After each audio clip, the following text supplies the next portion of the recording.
then he did something that's really hard for a politician to do. He voluntarily gave up political power. And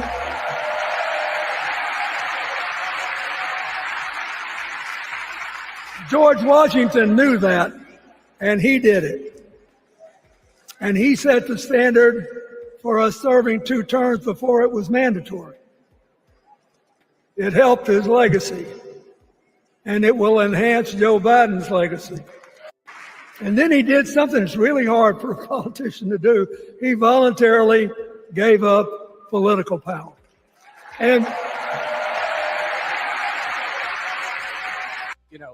well, the word that everybody is using to describe tonight is bittersweet. It's just bitter. The fact of the matter, I'm not saying Joe Biden is bitter, but, it's like you've been thrown out a window, and as you're falling, you go, gee, it's nice out here. No, he got thrown out of a window, and basically he was forced. There's going to be a lot of talk tonight about how generous it was of him and selfless of him. He was basically forced out by Nancy Pelosi and Barack Obama and Chuck Schumer and Hakeem Jeffries. And I suspect even the fact that there has been this surge of enthusiasm since he left and Kamala Harris took his place, that's got to be pretty tough, too. You got thrown out of a window and everybody's applauding the person who's now in the room. Well, the word that everybody is using to describe tonight is bittersweet. It's just bitter. The fact of the matter, I'm not saying Joe Biden is bitter, but, it's like you've been thrown out a window, and as you're falling, you go, gee, it's nice out here. No, he got thrown out of a window, and basically he was forced. There's going to be a lot of talk tonight about how generous it was of him and selfless of him. He was basically forced out by Nancy Pelosi and Barack Obama and Chuck Schumer and Hakeem Jeffries. And I suspect even the fact that there has been this surge of enthusiasm since he left and Kamala Harris took his place, that's got to be pretty tough, too. You got thrown out of a window and everybody's applauding the person who's now in the room. Well,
Whoever you are, wherever you are, hope you are blessed and doing safe. Ladies and gentlemen, greetings, family. Of course, I'm tuning in. You see me without the glasses off today. But if you're looking for some opportunities, particular advertisement opportunities, then look no further at the link at the bottom to my email address. You can hit me up for advertisement opportunities. We are supporting and promoting your businesses here on this channel. You can also, if you would like to donate and subscribe to our Patreon, a link is at the bottom as well. So you have multiple ways in which you can advertise with the platform by emailing me when we go on through our live stream. You also have access to premium content, those that want to see premium content that you will not find here on YouTube or Facebook or Twitter, as I am suspended probably by now. You guys can check out the Patreon at link at the bottom. But advertisement opportunities, definitely email me, gavin.grich1@gmail.com for rates. And for the Patreon, it is the same as the YouTube channel. It is channel gboot2786. All right, I'll holla. Peace.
Can y'all hear me now? Hello?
Testing, can you hear me?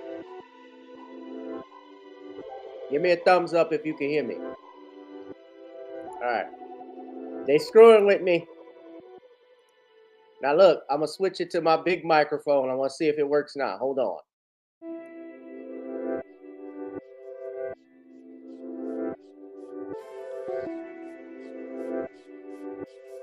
Oh man, they screwing with my channel. But they can't stop us. They can't stop me.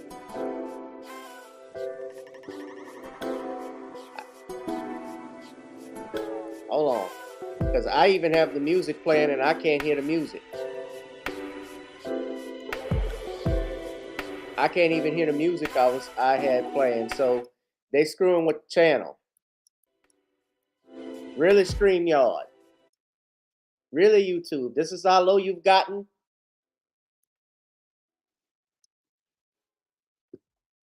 I can't even hear my background music. Okay. No, I can't hear it here on StreamYard. It plays. They screwing with the channel. Somebody's screwing with the channel.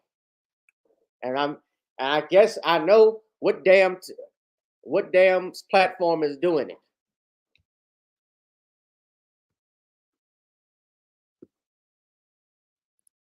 Because this not right. This is not right. Okay.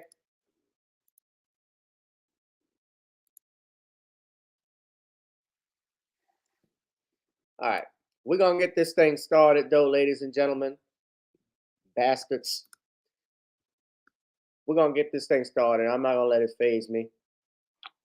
This is another exciting edition of Random Topic Thursday. Make sure, I'll tell you what, this is how we screw over this. I want y'all to get as many people as you can and get loud up in here. You hit that notification bell and you smash up the likes and share this bad boy with everybody right now. These Simple Simons, they didn't mess up my YouTube. I bet it's that damn Jamal Green. That I don't think he's welcome at the DNC. I got bodyguards 24/7. Well, maybe for 23/6 because I need the time off. to get me some donuts. Beat it. They gonna get them for me. Beat it. That's Rolly right now. There you go, Cece. Speaking of which, let's roll somebody up in here. Somebody you haven't seen in a long time. I'm welcoming him in. He is the co-founder of BlackGenocide.org out of New Jersey. We're going to give our brother a welcome, the Reverend Clenard Childress. How you doing, Reverend? Oh, I'm doing pretty good. It's our youth convention. Didn't mean to write the same time as the DNC, but we figured at least we would have substance. So we're grateful for our young people. We're celebrating them for the next few days. Rev, just so I can give everybody a little background about yourself. You're a pastor out in New Jersey. Why don't you tell us a little bit about your organization? Because you work with, I believe, BlackGenocide.org is the website you have. You were featured in a documentary called Mafa 21 that came out a few years ago. And basically it was about the impact of, let's just say, prenatal killing. Let's just put it that way, of infants in the Black community. Now, I didn't bring you on here just to talk about that part, but also, of course, just following up your opinion on what's going on in the world of politics and what's happening now. But I hadn't had you come on in a long time, so I'm glad you're doing well. Good to see you. But tell everybody a little. Well, I work with the Life Education Resource Network. That's Learn. We're the largest African-American pro-life activist group. And if you hear a little talking in the background, that's another service. I'm here at the church. I had to be here, but I wanted to make this appointment. And so we want to bring attention to the eugenic, systemic ideal and agenda in America and the world, targeting people of color. And certainly we need to know there's been over 21 million African-Americans killed in the womb, basically had not gained access to the American dream, as Martin Luther King used to certainly pontificate. And basically, Dr. King said basically that the Negro cannot win if he chooses to sacrifice his children for immediate comfort and safety. Now, prophetically speaking, he wasn't referring to the abortion industry or the abortion issue, but he had just made a common overreaching statement generically saying we had to protect our children. We have to certainly make sure that there's a future. But yet, if you look at Ebony Magazine, late 50s, he did an interview basically concerning that. Not an interview. Yes, it was an interview. And he was clearly on the issue of being pro-life, no question about it. So it kind of disturbs me when this current party, and especially other progressive, calling themselves progressives, use the history and the words of Dr. King very, subjectively, instead of looking at what he said in context of all life, basically. And certainly they are imitating, at best, the words of Dr. King instead of adhering to the truth of Dr. King. Tell that person I said hello, who's ever there. So be quiet. I know somebody's in there, and I can hear your church. It's like the Holy Ghost is moving through there. All right, they're applauding and everything. I'm glad I have you on, because while with the DNC convention going on, and especially since we made the top. See, here's the problem I have, Reverend. You and I have spoken about this before. This issue of censorship on here. The fact that I can't even say that just saying that word abortion, I'll just say it one time, can get you neutralized or censored on using certain words. What are we practicing here in the United States of America? YouTube, you are living in Google. You are in California, the largest state in the union. You're still part of the United States. And California is one of those states that supports something like this. Mm-hmm. So the fact that you can't even say words like this, you can't say, which are legal definitions. Absolutely. It's something they've been saying this since the 60s and 70s, right? The First Amendment is under siege simply because, in order for the coup to have the complete effect, you have to control the media and you have to control information. And I'm appalled at the lack of response and the lack of fury. Basically, we saw with with Dr. Martin Luther King. We saw how they subjugated him, how they tried to censor him, how they tried to do everything possible that his message would not go forth. But you see the same thing, and I'm not equating the two. You see the same thing today with every black preacher who would dare connect himself with the Republican Party. And it's not really about a party, it's about an agenda. What is your agenda? That's what I'm listening to. And we see that censorship is something that they basically is a part of their agenda and their weapons. Now, why haven't your audience and America really should be totally appalled at what they did to Donald Trump? They legalized the judicial system against a political enemy. I thought I would never see that, but it's clear. But in other words, we will silence you. We will come for you. Your audience doesn't know of the citizens they have done this to. You only hear about Donald Trump. You hear about Rudy Giuliani. You hear about Mike Lindell. Well, these people probably got the money to fight this. Okay. Yeah, they're doing it. My audience, don't underestimate my audience. They're aware of what's going on. And a lot of them have been very well. Then they unquestionably must understand and know it's the Democrat Party. This is not the party of JFK, of Jimmy Carter. This is not that party. It's gone. All right. I agree with you, but let me bring this point up. Well, you're right, and let me just say too. So on that note, brother TD Hip Hop brought this up. RFK Jr., who was running as an independent, the Democrats kept him off the ballot in New York. Sure. They're even trying to do it in Pennsylvania, and I believe he is being announced. It hasn't been official yet, but that he is going to suspend his campaign so he could throw his support behind Trump. Well, this is going to be a very, very dangerous world for Mr. Donald Trump. We see that already, but it's over. It's over if he does that. So, which means they have to come with another pandemic. There has to be some type of crisis. They're not going, you just played the tape. They're not going to give up power. They're talking about Joe Biden willingly gave his power up. Everybody knows that was a coup. Everybody knows. Basically, he was pushed out. Everybody knows what. And they missed one name. I still say Bill Clinton has a lot to do with what goes on here. A little bit, but he and Obama don't get along too well. And Nancy Pelosi, Schumer, Hakeem Jeffries. My people, if there was ever a time to pick a side for justice, I don't care. And it's not about picking the Republican side. It's who is carrying the agenda that is going to benefit your family, your children.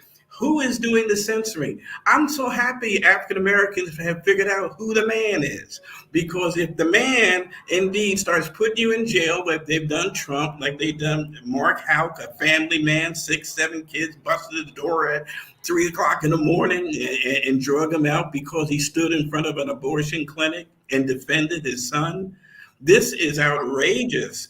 And so there's so many reasons for us to have, and basically your program, all right? If you don't kowtow to the woke agenda, which is basically to diminish the United States, to cause its citizens to be totally dependent upon government and unquestionably be submissive. And you cannot have a submissive people if you have a free press. You cannot have a submissive people if you have freedom of speech. That's why the Constitution enshrined those things, but they don't care. You have a Marxist spirit, a Marxist idealism or ideology that is running through our judicial system. Okay, you show us the person, we'll give you the crime. We'll make the legislation to get that person. And undoubtedly, we certainly at this point need to, we're like a second away from a civil war, because they just are just totally outrageous with the blatant disregard for human rights and blatant disregard for the First Amendment. Yeah.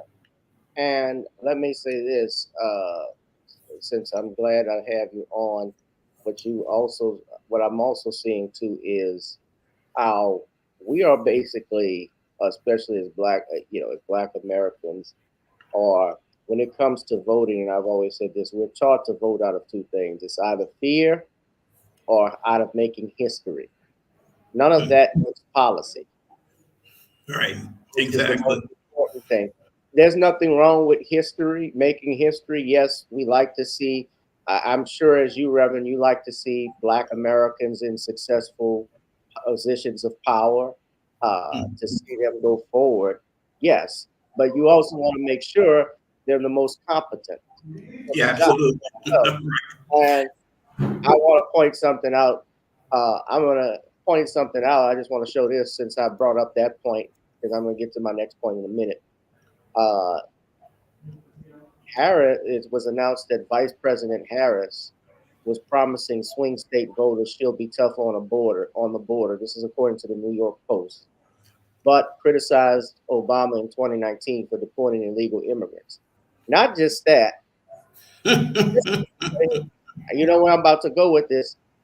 She's the vice president of the United States. Why isn't she tough on it now? And that's the border czar. You have constant films of Joe Biden specifically saying that he put Kamala Harris in charge of the border. And I want to tell your audience something that I heard from the former Speaker of the House just today.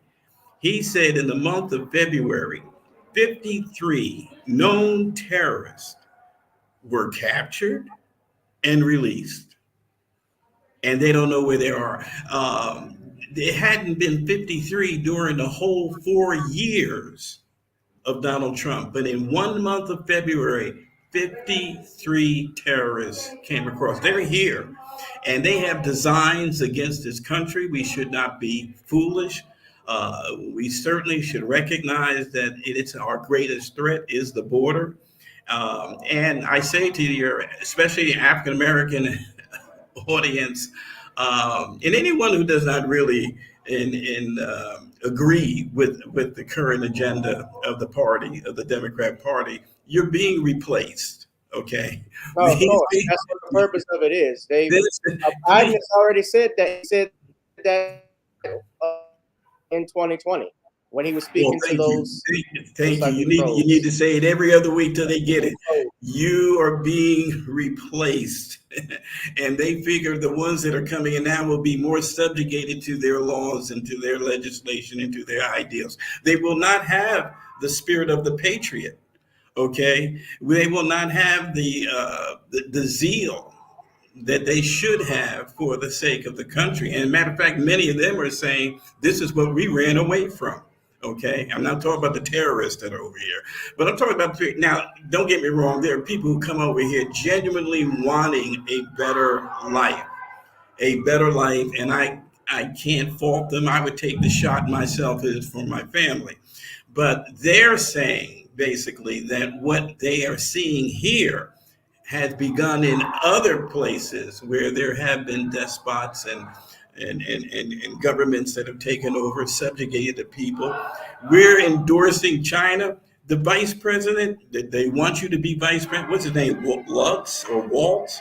This man has more connections to China than Joe Biden. I mean, this is outrageous. And we need to recognize there has never been a clearer choice we should make. Okay, there's never been a more clearer choice than what we should make to lead this country than now. No experience, unquestionably He unqualified has connected. and has done more harm to black people than Obama and the rest of them put together. I mean, the brothers she was locking up in California. Indeed, it was Donald Trump who came in and reduced many of their sentences. Okay, you better let's look at I forgot what that legislation was called, but it proved out to be the case. They were locking them up. Donald Trump got in, and 90% of the people whose sentences were lowered were African American. 90%. Oh, but he's racist. Okay, and it was Donald Trump who secured the historically black colleges money for the next 10 years. Okay, Donald Trump, no other president has done this. And I didn't really know what we were going to talk about. I just got some of these facts, but we need to know indeed what is being hidden from us, the truth about Trump and the truth about Kamala Harris.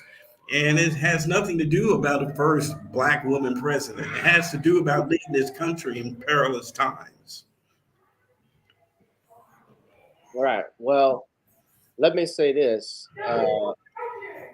Trump, well, especially when it comes to HBCUs, mostly Republican presidents, for some reason, even Ronald Reagan and Richard Nixon, and they've been documented racist. They actually did send funding to HBCUs, so it's actually an interesting thing. It's they have they say politics makes strange bedfellows. So And let's not forget opportunity zones, which he tried to do in many cities that never got any play from the press, but fortunately was documented and basically got private investors just to begin to invest in the African American cities and small businesses at an alarming rate due to the programs that were instituted. And that's someone, he didn't have to do that, but it was an objective. He's the first president in my lifetime that kept the promises he made when he was running. And maybe that's because he's a multi-billionaire and doesn't care, okay, about what somebody can grease his palm or not. But he certainly, when he got to office, kept the promises made. There's a book out, 100 Promises Kept, of Donald Trump. Tremendous. I mean, no one can compare to that. And yes, he has issues. And yes, he says a lot of things I would never say. But I'm looking for somebody who basically is going to be the best for my grandchildren. Okay. What's the name of that book and who wrote that? It's 100 Promises Made by, no, I don't, but by Donald Trump. 100 Promises Kept and Made. I got the book out in the car. I just realized. But if you want me to stop and go get it, I'll go get it. But I can text it to you later. It's 100 Promises Made and Kept. 100 Promises Made, Promises Kept by Ed Martin and Jordan Henry. Yes, Ed Martin. Happened to meet him. That's how I got the book. And it's actually, I see what you're saying here. This is a New York Times bestseller, actually, according to this. I don't mind. I like reading. Reading is fundamental.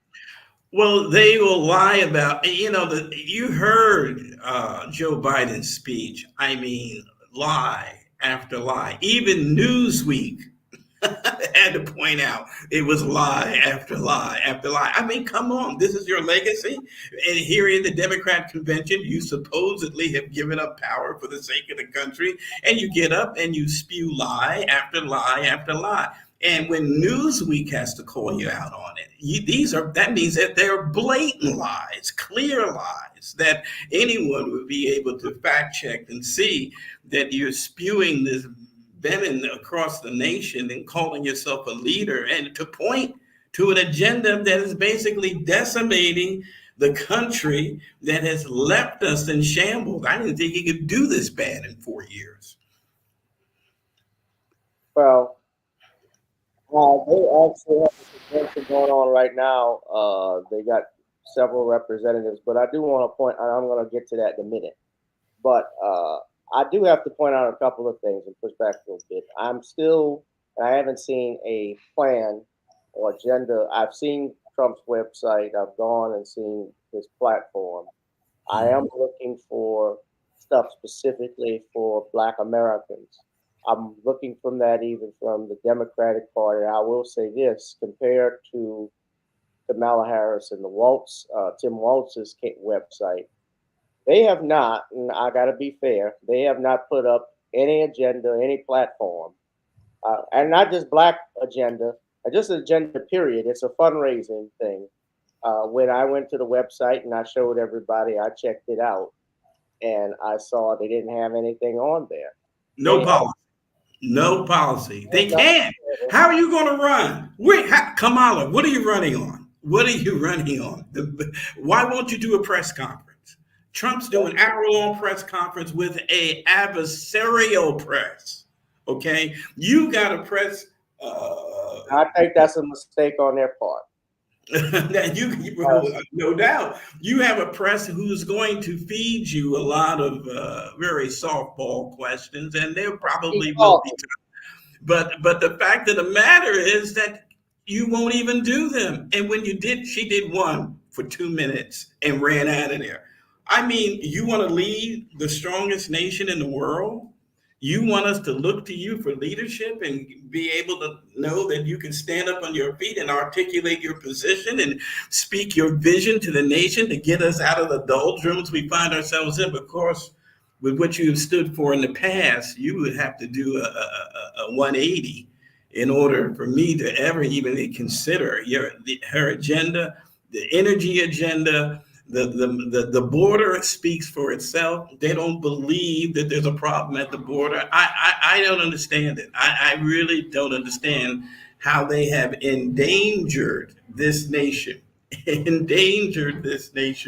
due to its border policies. It's outrageous. It's outrageous. I don't see any place that anyone can stand and validate what they have done to basically overburden cities. This is why now Mayor Adams in New York is under indictment because of what he said. He said, this has to stop. Oh, wait a minute. That's not what we're telling you. Oh, we got something for you. Look what they did to Menendez when he got on Obama or the administration about Cuba. He's gone. They start bringing up all sorts of charges on him. He's out. Okay. Same things will happen to Adam if he does not do an about face. You either kowtow to the agenda or we will turn on you. This is like the Gestapo. This is the Third Reich. This is destroy your enemies at any cost. And if Donald Trump doesn't win in November, we're done. We're done. It will not be the United States of America. You can see that now. You can see the decisions that are made by this judge. If you follow the Trump case, I didn't think I was watching this in real life. I mean, it seemed like a movie. The things that the judge did, the things that the judge said, and how he basically had totally disregarded the rights of a citizen. I mean, he had no rights, and they were sending a message to America. If we could do this to him, don't you mess with us. This is really, we're at a crossroad here. Yeah, let me stop you for a second. Yeah. Sorry.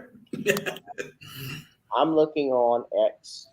I'm looking on Rumble. It looks like my channel stopped for some reason. On my thing stopped on Rumble. I'm gonna try and reload it, but this is not by accident that they're doing this. I'm even looking on StreamYard. I used to have, well, I do have, whenever I'm live, I have X, I have Rumble. Well, Rumble doesn't come on here, but X, YouTube, and Facebook, you can actually see the people that are viewing the channel. I don't see that here. They're playing games with my stuff. I had 40 viewers in the viewpoint at one point. Now it's down. I'm seeing 24. Yet when I go on X, nothing is coming up on StreamYard. But when I go on X, I see 16 views. So they're messing with the numbers on this thing. Now, let me point something out. Since this is your area of expertise, I want to show something to you. This was going on at the DNC, and I posted about it. I talked about it Tuesday. Free abortions and vasectomies. An 18-foot tall inflatable IUD called Freedom Womb was erected at the DNC in Chicago. This is what I was talking about on Facebook, and a few people didn't like it, but they told me about it. They say this is a real issue. This is a reproductive issue. Okay, even if it is an issue, and I say it is, let's for the sake of argument, why are they doing this at a convention, a political convention? Who would Not want? only, go ahead. I'm sorry. Why would they? Who would want to, in their right mind? Just hear me out. Yeah, it's Planned Parenthood, but why would you want to go get that in a mobile truck? What's the purpose of having that at a convention? That was the point I was making. That's what boggles mine. It didn't seem appropriate to do this. Why isn't it appropriate in their world? What am I saying? They're trying to normalize what certainly is inappropriate. They're trying to demonize people into believing that this is a normal presentation of something that the public should embrace. They are trying to strip you of conscience. It was Albert Einstein said, never, never give up your conscience, even if the state demands it. Well, the state is demanding your conscience. And yes, we can show you this. And yes, we can promote and give free abortions. Now, I have to remind your audience, and basically because they're trying to strip you of the facts of your conscience should be touched and moved at the fact that 18 days, there's a heartbeat, 42 days, there's brain waves, 56 days, the child is sucking their thumb. To some people, that's a life. And we would not want to boast and to advertise that we have a free means of access so you can dismember your baby inside the womb and be free of a pregnancy that you're not embracing. Your conscience is being seared. And preachers, the people of faith, can you really pull the lever on this? These two are the worst of the worst. Both of them would not protect children after 9 months. If the child were to survive abortion, they would not protect it. They would not have laws to protect their child, meaning the body sale business must go on. That's why you have late-term abortions that are celebrated, that are pushed. How can you even stand before a mic and say, I'm for abortion all the way up to birth? And certainly no preacher.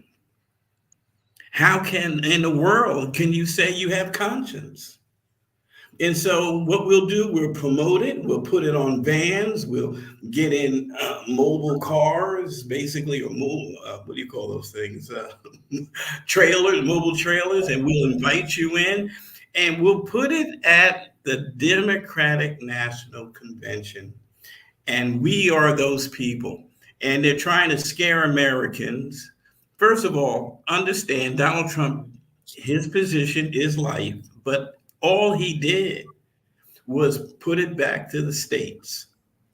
I got to deal with it in New Jersey with a very pro-abort governor, very callous man, Governor Murphy.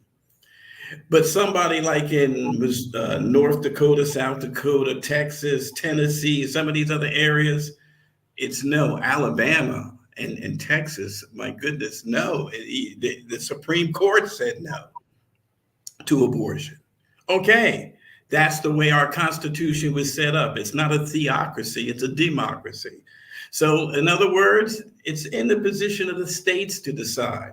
Why is the feds, coming in, attempting to push something that indeed that it's already been determined, let the people choose for their own self. Stop censoring information about abortion. You censored about abortion and we let you do that. Then you censored it about the COVID. You censored it about, now you're going to try monkeypox, and you censor about education, and you dilute the truth, and you push this upon us to subjugate us. And really, as was it Karl Marx or Stalin? Karl Marx, I've said, religion is the opiate of the people, meaning we must deal with faith and religion in order to subjugate and hold our people subject to us, that we're God. Government is God. And that's why we have this socialism and this ungodliness. They have to rid God out of the public square. They have to religion out our institutions of education, out of the business. You hear Donald Trump, yes, and we're still going to bring back Merry Christmas. Kamala doesn't want that. None of them want it in the DNC. It's faith. It instills a resistance. They can't get rid of. They can't take out and get rid of Christmas. If someone says Merry Christmas and says Happy Holidays, whatever, they can't take. You know, if a store. Here's where you know where they're going with that. If you go into a store, and that word is bandied around, is talked around, you can be fined. They're trying to control speech to the point where indeed it must line up with our agenda. That's why I'm going to get a nativity scene. I'm going to do everything possible that I can to explain. You're saying that you're saying in your town, if you say Merry Christmas, they fine you. No, that's where it's going. No question about that's where it's going. You offended me. You're imposing yourself upon me. You're basically bashing me with your faith, bashing me with your religion. I don't believe in Jesus. I don't believe it. You know, and I'm surprised. What state? Oh, you live in Louisiana. That's why. Okay, this is New Jersey, and you sense it. You sense it. Basically, now you know we can't have any nativity scenes in the public square. I don't know what it's like in Louisiana. Well, I mean, in general, you can't. My understanding, and there have been Supreme Court decisions even with this, like if you're governmental, if you're talking about a government building or anything like that, if you had a nativity scene with like secular scenes as well, like Santa Claus or reindeer in the North Pole, that was acceptable. But if it was straightly a nativity scene at like a office building or in public, because that would mean you are enforcing a religion, like an establishment clause. So there are things that are against that. Here's my problem. You remember the judge down here. Or if you had a religious scene, let's say you had a nativity scene, but you also had a Star of David, or you had with that to celebrate Hanukkah, or the Kwanzaa candles. They've allowed that in some circumstances. But was it wrong for them to build courts with the 10 Commandments already up for decades, hundreds of years? In those, I wouldn't say hundreds, at least 100 though, in many cases. What was wrong? Or is this an eroding of conscience? Is it? Do we now have to take out God out of the Constitution and the Declaration of Independence? And whether there's any reference to God. What did you mean by the 10 Commandments being erected up? No, already in. Who was the judge in Alabama that basically lost his case? Basically, he said because they began to say that Roy, I can't think of his name. You know what I'm talking about, and I'm not prepared to talk about it now. But he laid the foundation of simply that when these buildings were erected, they had the 10 Commandments in them, okay, as a point of reference of truth. Now other people become offended, say, no, it's more a point of reference of religion and faith. Well, to a certain degree, that's true. But no one complained for decades until this agenda that is same thing as in our children's schools, the Dewey, Charles Dewey, I think his name was, said what he would do in order to take America down from within. We will get into your children. We will get into your school books. We will take over your education. My God, I'm telling you, if they have not done it, it is certainly that vision played out, unfortunately, and now you have to take it back. Now you take it back, just like they're watching the judicial system basically take away the rights of people who speak against government or speak. Look what he did to pro-lifers. This woman's 89 years old. This woman's 89 years old. You gotta tell everybody who you're talking about. Because when you say this woman or this person, I don't know who you're referring to. Well, let's see. I can't think of her name. Well, there's 6 of them. Okay. Basically, they're facing 10 years. Okay, never happened before. And I'm talking about the days of even Operation Rescue. Okay, when they would basically be laid out in front of the abortion clinics or whatnot. But they came up with a law in order to go after them, the FACE Act. 6 pro-lifers. One just put in 89 years of age. I don't want to mess with my computer. It may go out on me. But more or less, this is to send a message. Charles Houck was one of the persons they attempted to do this thing to. They basically, 25 men with rifles, long guns came to his house simply because he was in front of a clinic. This is to intimidate. This is Gestapo tactics. And let me just stop for and pause for a second, because her husband is a friend of mine who supports our ministry, and she was with the rescue team, and they did go in, but it's just like anything else. You're supposed to be handcuffed and taken out. It's no big deal. They didn't abuse anything. They didn't destroy property. They just went in. Well, I think she's being sentenced. Chris Bell, her last name is Bell. And more or less that his wife is now doing, unless Donald Trump gets in and gives them pardons, I believe she's doing 4 years, 6 years. And one is basically with some longer. You can only get a pardon if it's a federal crime. Oh, is that right? Are you sure? The president has no control over state crimes. No, that's a governor.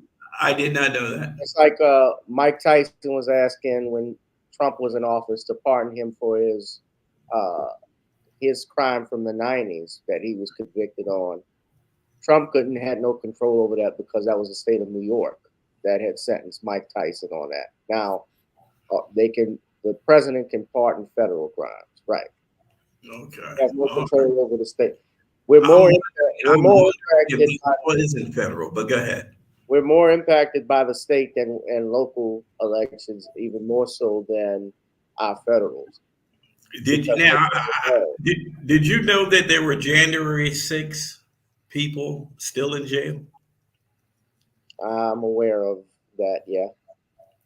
And did you know that there were certain individuals, and they'll throw you off this channel for sure about that.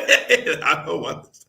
Well, let's just say that there's been a lot of things that have happened that shocked me with January 6th. But we can say this because it is new.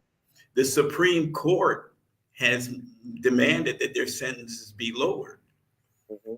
And they're still dancing around that. But the fact of the matter is that I can say this. There were people who just were taking pictures on the outside and never went in.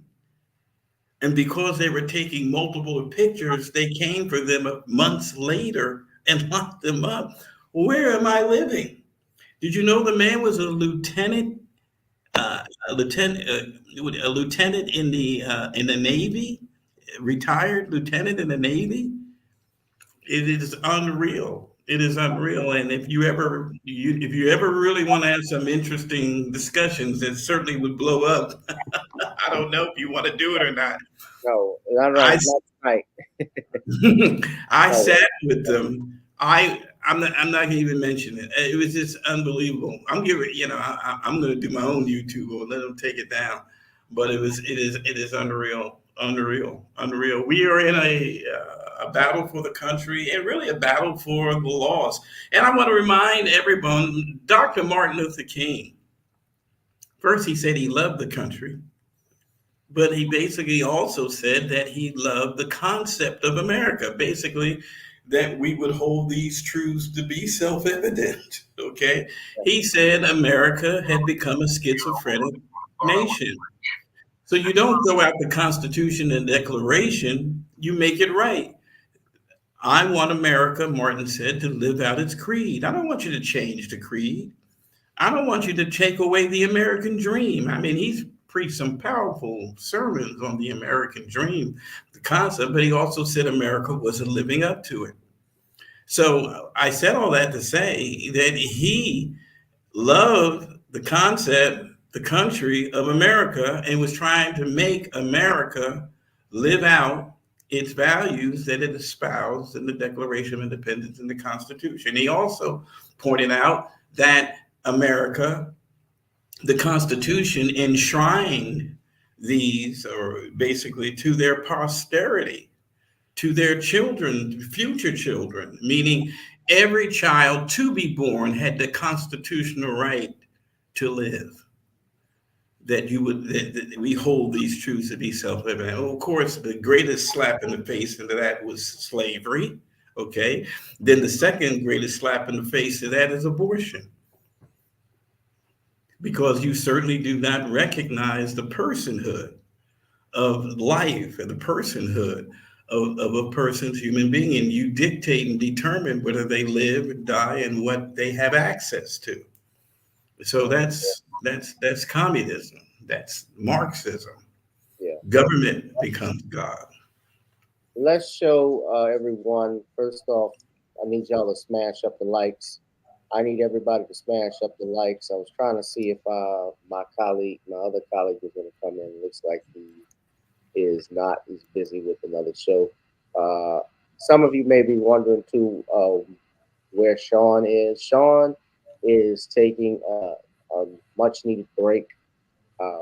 Sean, if you're listening, and I hope you take care of yourself, brother. And I appreciate your work and contributions here.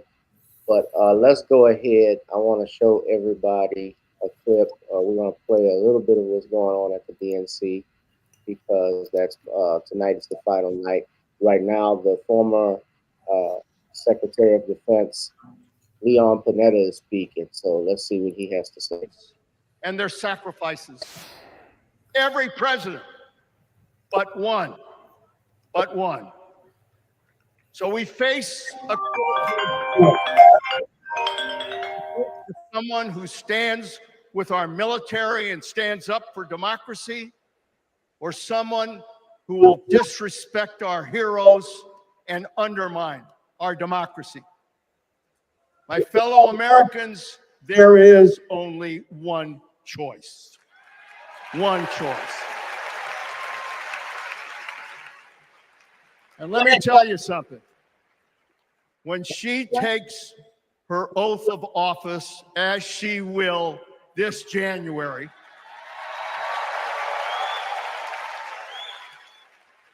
our allies will cheer, our enemies will fear, and we will have a commander-in-chief that we can trust. God bless our veterans, and God bless our country.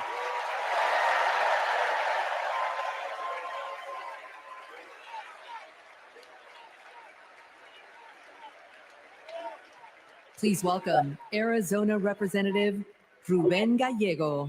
I don't want him to bring me if we got something to do, so maybe I should just do this a little bit. Husband, Congressman, and the proudest Arizonan Something interesting you'll that ever meet. happened last night, the other night. But I am even prouder to be a California Marine. California actually passed on nominating Vice My President mom raised Harris. us alone on a secretary's salary They didn't cast any delegates. Did you know if you noticed that? They're 400 delegates. They didn't pass it. And I think a lot of that has to do with the fact that a lot of people in California, I know some people out in California who lived up there, they had issues with Vice President Harris when she was the Attorney General. They had, I was muting you because you were on the phone. You're right, and I gotta break out of here. but let me just state that the simple fact of the matter is, if there's any place where she should not, basically, well, they didn't have to. They were giving her. Nobody casted any votes for her. Is California. What she did as an AG that was disgraceful, and how she treated African American men was abysmal. And certainly, as Tulsi Gabbard said, she basically said, she locked up over 1,500 African American people for it, and then asked her for marijuana. 1,500 people for marijuana uses when she went on the Breakfast Club and bragged about it. Right. And then when asked, did you smoke marijuana? She just laughed. She admitted she smoked, but she said she was smoking while listening to Snoop Dogg and Tupac and while in college. And the problem was that at the time she was in college and she was crossing the AKA line, Tupac and Snoop Dogg were in high school. Nobody even knew who they were. Right. Well, that poses it to be a problem. Listen, I hate to run out of you. I gave you an hour and 15 minutes. You know, I appreciate what you're doing, and the proof of what you're doing unquestionably is the problems that you're having, but also should encourage you to continue to do the same thing you've been doing until they shut you, if they should shut you completely down. But I think, no doubt, the pressure is on anyone who's doing what you're doing right now from now to November 5th. They got to improve the percentages of the Black vote. It has never been this astronomical for any Republican candidate. Donald Trump is going to break the record for people of color voting for at least. So I got to just, you think he's going to break the record? I believe the last time he increased Black voters, I think he doubled it.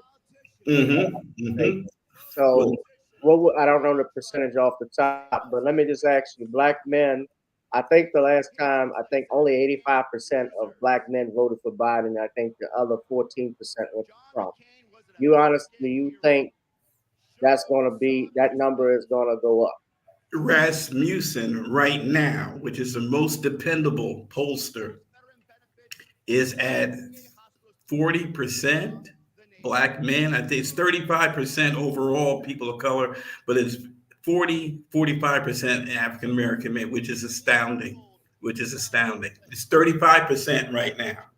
Okay, so and you can't go by these other pollsters because they make their money by being accurate. Rasmussen, they're not basically an organization that kowtows to whatever party they want to put out the polling that makes them look like this in the race. I hope your listening audience doesn't think that Kamala's going to get much of a bounce from this. It's already heading south, but sometime I would say in October it should begin to really bottom out, and that's when I expect an October surprise of some sort.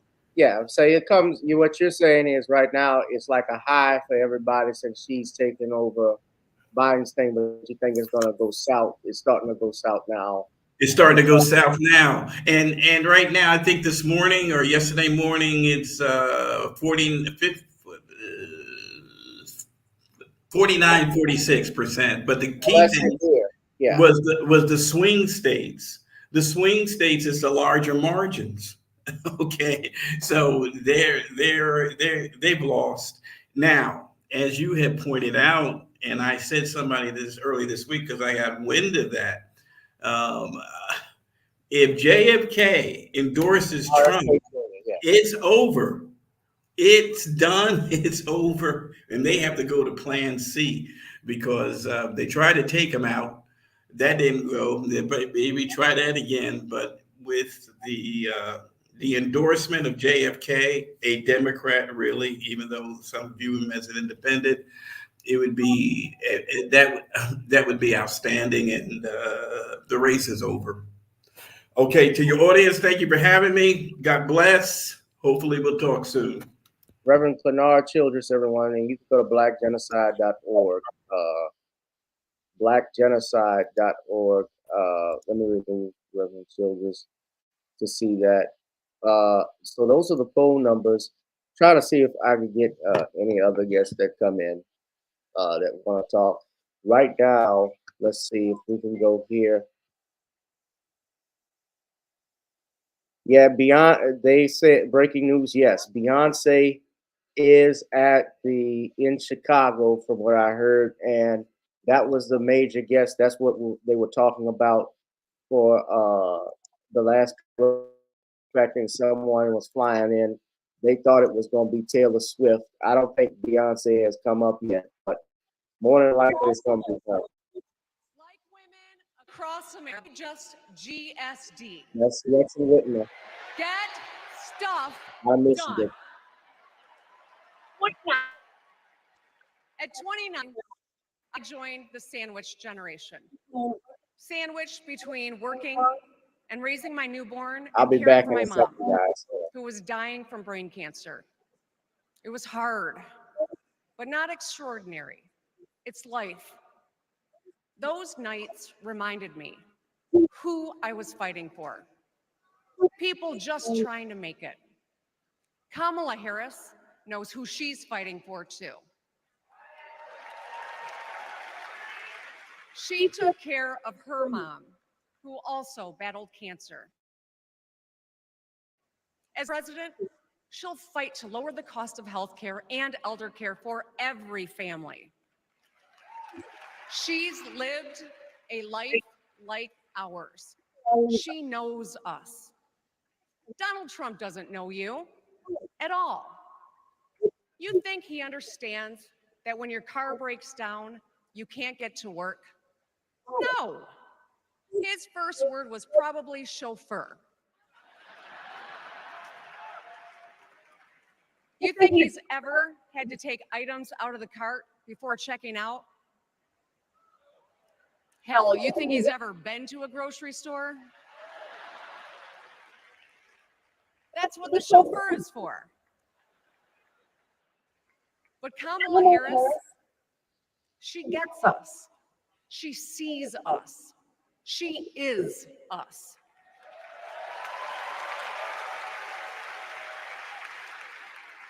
Look.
All right, what's going on? Hold on. I don't know what happened. I had the video playing and it blacked out. Damn it. Hold on, guys.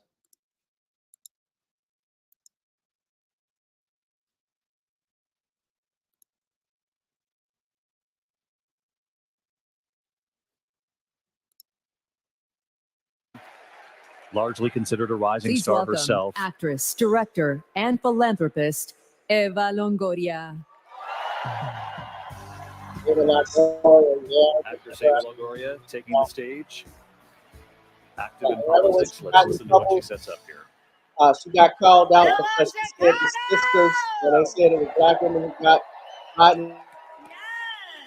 Black women got Biden in office, and she said no, it was the Latinas. What an honor to be part of this historic moment, and y'all are part of it. And she got bumped for that.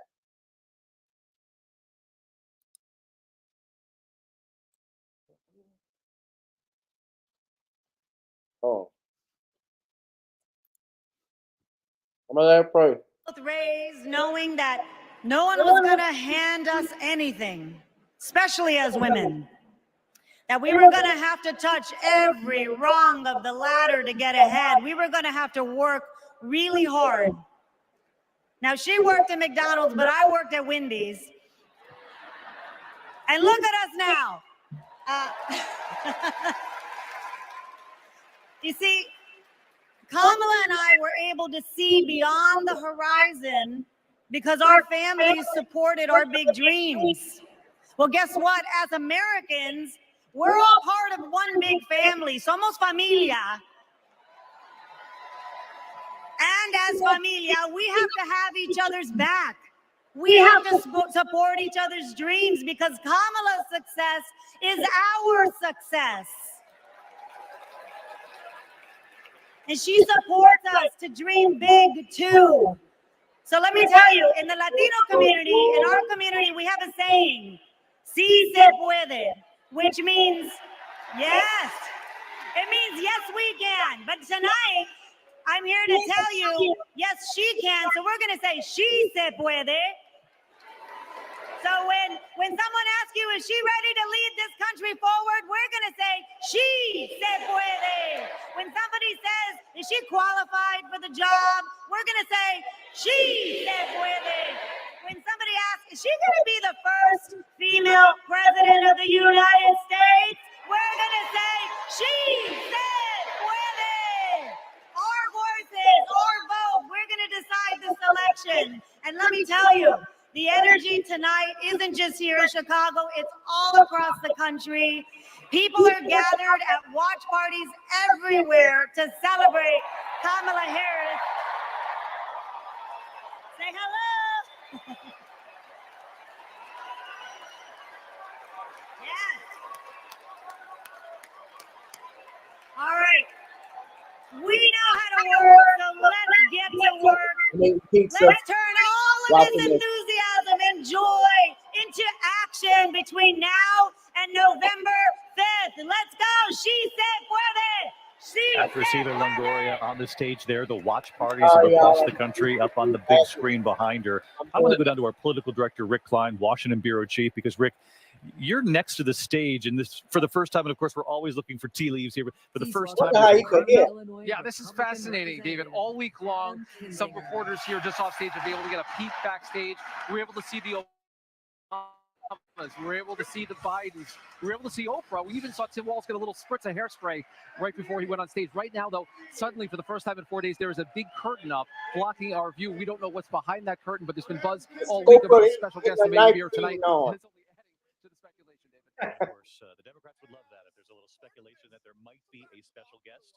We'll keep Billy Porter is doing a fashion sale. This continues with the theme. Billy Porter is modeling some shoes. At the Democratic convention, this is Congressman Adam Kinzinger, a Republican who has endorsed Kamala Harris, and you know him. He became a figure during. Flash up the lights. Come on. Donald Trump. Let's listen.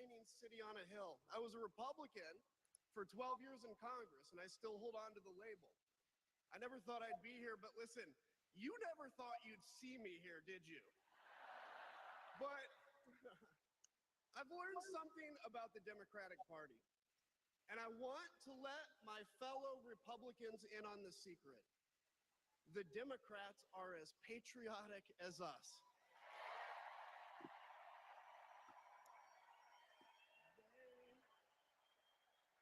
They love this country just as much as we do.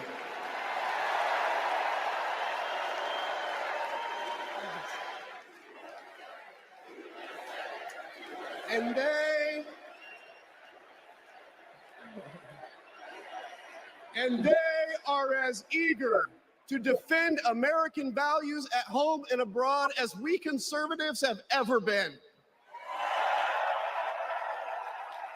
I was relieved to discover that because I've learned something about my party too, something I couldn't ignore.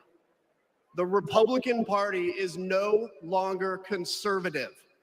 It has switched its allegiance from the principles that gave it purpose to a man whose only purpose is himself. Donald Trump is a weak man pretending to be strong. He is a small man pretending to be big. He's a faithless man pretending to be righteous. He's a perpetrator who can't stop playing the victim. He puts on, listen, he puts on quite a show, but there is no real strength there. As a conservative and a veteran, I believe true strength lies in defending the vulnerable. It's in protecting your family. It's in standing up for our Constitution and our democracy. That is the soul of being a conservative. It used to be the soul of being a Republican, but Donald Trump has suffocated the soul of the Republican Party. His fundamental weakness has coursed through my party like an illness, sapping our strength, softening our spine, whipping us into a fever that has untethered us from our values. Our democracy was frayed by the events of January 6th, as Donald Trump's deceit and dishonor led to a siege on the United States Capitol. That day, I stood witness to a profound sorrow, the desecration of our sacred tradition of peaceful transition of power, tarnished by a man too fragile, too vain, and too weak to accept defeat.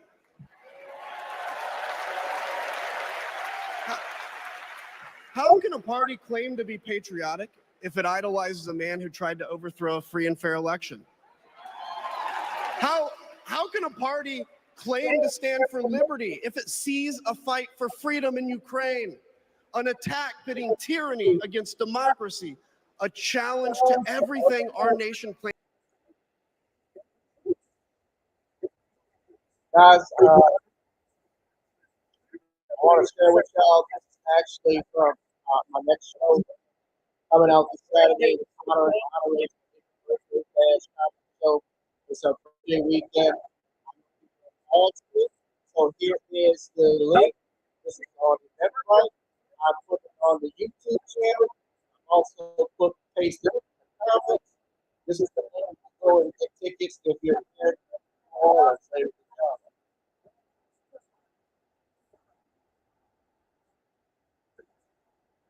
Gonna be another 45 minutes before I think we will get Kamala out. Probably a little bit longer.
All right, I'm gonna stop just for a second.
I want to point something out.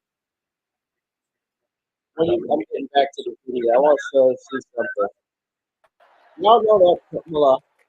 In 1958, a 19-year-old from India left the only country she'd ever known to chart her own path in America. Had no. She came here to pursue an education, but she stayed here to build a life.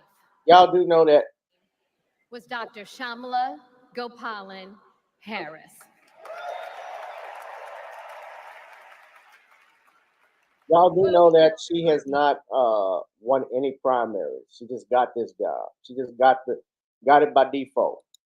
Activist, a scientist, a devoted mother to her 2 little girls, but most of all, Mommy was a trailblazer who defied the odds and defined herself. And when it came to Kamala and me, Mommy had great expectations for us, but she had even greater expectations of us. She raised us to believe that we could be and do anything. And we believed her. You see, Mommy understood the power and the possibility that come with knowing and showing who you truly are. She knew we could be the authors of our own stories, just as she'd been the author of her own.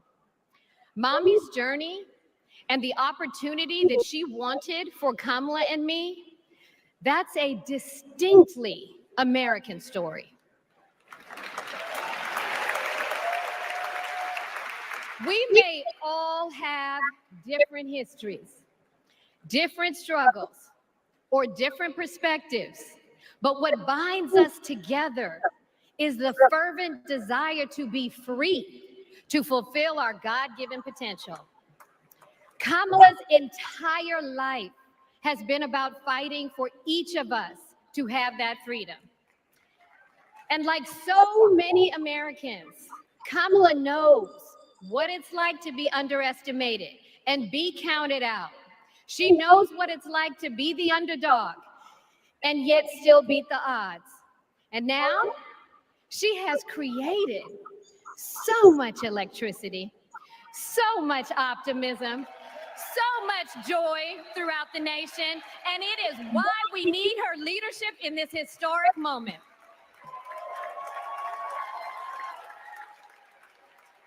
We are living in a time when some are trying to divide us, to separate us in ways that make it difficult for us to come together.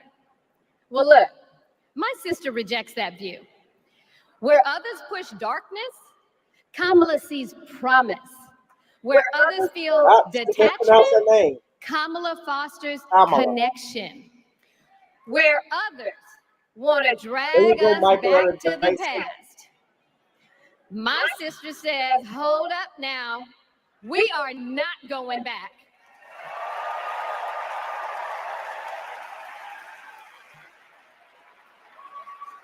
Hold on a second, y'all. Because Kamala understands we have so much more in common than what separates us. She knows the measure of our success isn't just winning an election. It's about who we bring along and lift up in the process.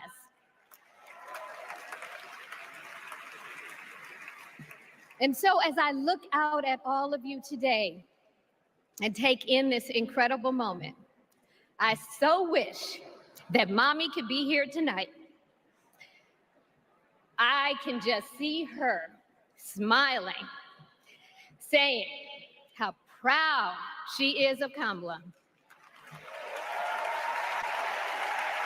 And then, without missing a beat, she say, "That's enough. You got work to do." She would tell all of us to roll up our sleeves and get to work, to elect a leader who sees the potential in each of us, Damn that. a leader who cares for Leave all my of ass us, right to the bed here. a leader That's who she who is. fights for every one of us. Oh, damn. Our Democratic nominee, my big sister, the next Your president of the big United sister States, is the Kamala pumpkin Harris. pie.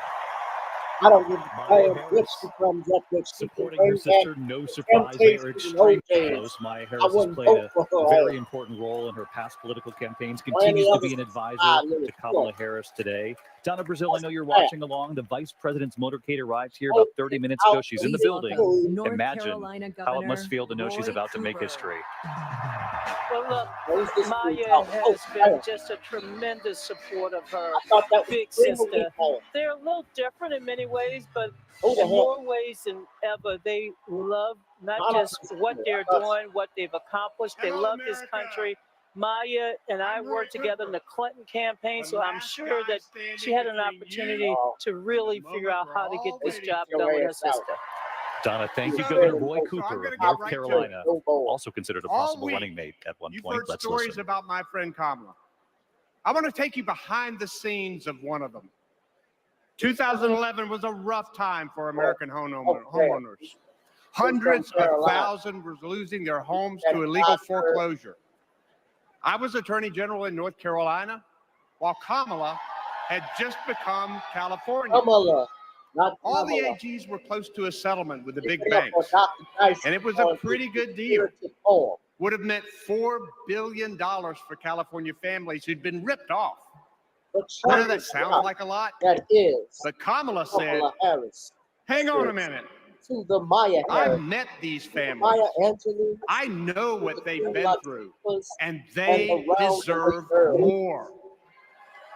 I show my love of appreciation through the affiliation of the black female who is addicted to retail. You got to holler if you want Kamala. That's how Dr. Dyson would say it, y'all. How would Dr. Dyson? Dr. Dyson would say, you got to holler if you want Kamala. You got to give something in order to get something. The chocolate wonderkin that is the Kamala Harris, who has the destiny to be the greatest thing that America was not to be. She is being something. I don't know why this nigga always crossing his eyes. She's always something. Because Kamala is America. She is full of her, and she is underthink. She is the fixation of the black female's affiliation with America. That's Dyson. You gotta always do this with the head if you want to make a point. I got that cockeyed thing like Sammy Davis. Shaboing boing. I just thought I gotta do a whole video. I'm gonna do a video sketch with me as Dr. Dyson. That's gonna come up here. Cheryl said sister's better speaker. Yeah, Maya's a pretty good speaker. Yes, she is. But y'all know they got a prompter in front of them. They not from the heart. Wondering if America still has your back? I went off Remember script the this. other night. Kamala will fight for you. And when she fights, we win. Kamala's ready. Kamala's ready. The question is, are we? Are we going to stand up and fight for Kamala like she'll stand up and fight for us? All right. If you're ready, my home state of North Carolina, stand up. Stand up, Pennsylvania. Stand up, Michigan. Stand up, Wisconsin. Stand up, Georgia. Stand up, Nevada. Stand up, Arizona.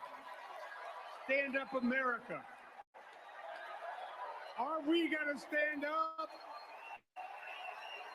Are we going to fight? Are we going to vote? Are we I'm going to just say this, y'all. From the reports that I've seen, let me move this. Let's go get them. Now, you know, Governor Roy Cooper, very popular governor in North Carolina, up against term limits, so he's not going to continue as governor. Let me just say this. It looks like RFK, by all intents and purposes, is going to RFK Jr. is going to endorse Trump. For all intents and purposes. And if that happens, you know, they try to take him. He had actually an issue. He missed court by like a few minutes, and they actually took him off the ballot. They did take him off the ballot in New York. They successfully removed him because they said he's not a true candidate. But Pennsylvania, he's trying to get on the ballot, and they said he missed court to testify late. So the Democrats, this is going on in Pennsylvania, they had he failed to show up to testify on his own behalf. They are challenging his name on the ballot in Pennsylvania. This is according to Associated Press. Robert F. Kennedy Jr. showed up late to testify Tuesday, a court case in Pennsylvania where Democratic activists are trying to bar him from the ballot for president in a battleground state. That's a swing state now. Now, they took him out of New York, which is like the Kennedy territory.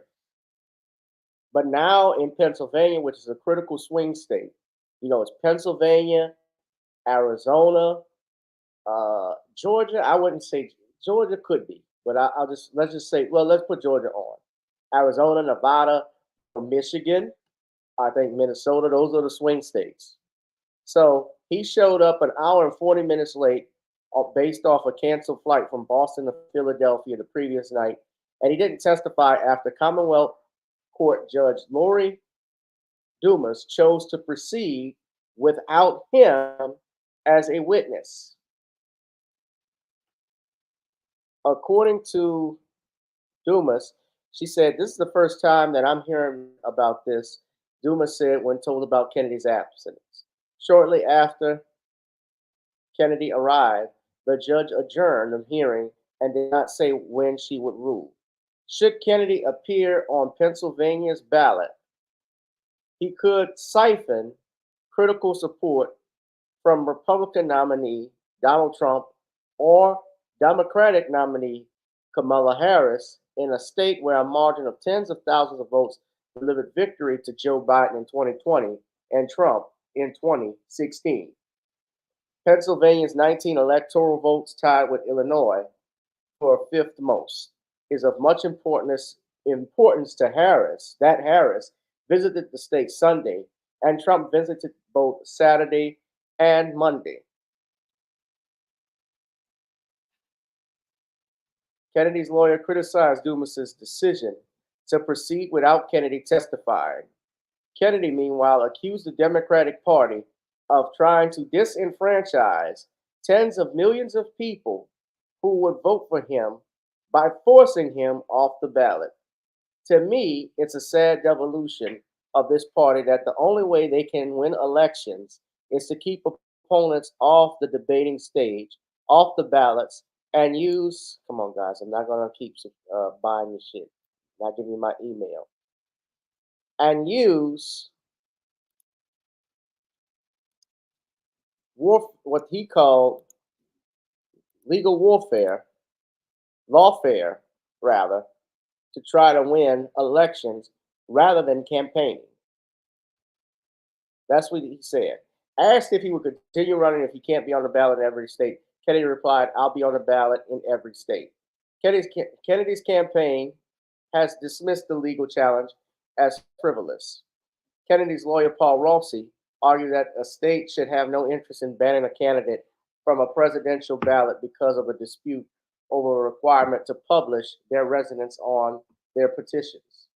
He warned of a patchwork of state court rulings kicking presidential candidates off ballots, referring back to March's U.S. Supreme Court ruling that restored Trump to a 2024 presidential primary ballot and rejected state attempts to ban him under a provision of the 14th Amendment.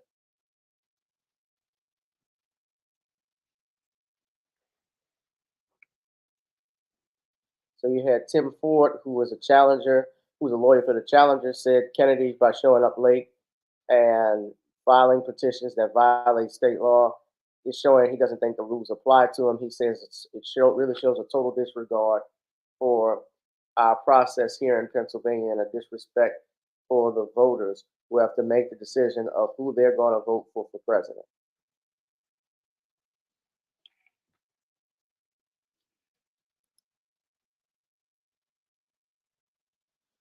Okay, so Kamala is on the stage now. So we're going to go right here and see what Madam VP has to say. Of course, she's not going to be interviewed. She gets to make that word salad. She's elected President of the United States. Let's listen to the Vice President, Kamala Harris.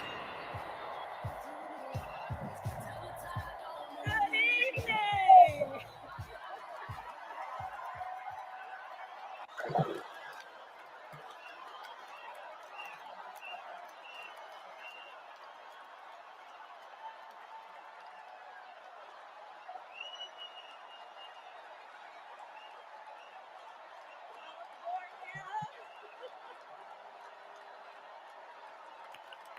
Good evening, everyone.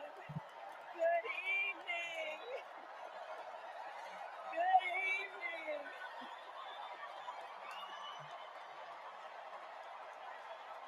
Oh my goodness. Good evening, everyone. Good evening. That's Madam Imhoff. Good evening. Thank you. Since Judge isn't here, I'm going to do Judge's voice. You see some five folks.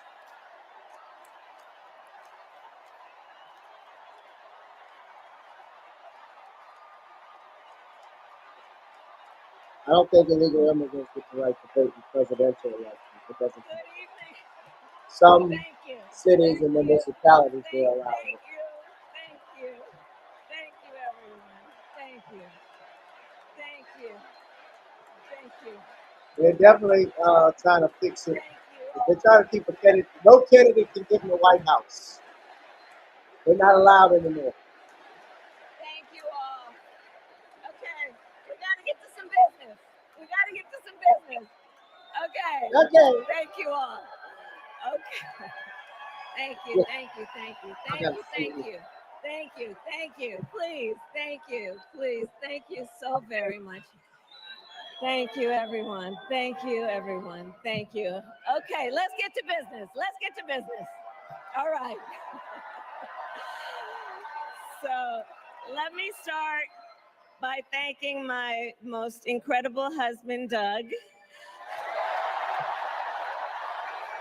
for being an incredible partner to me, an incredible father to Cole and Ella, and happy anniversary, Dougie.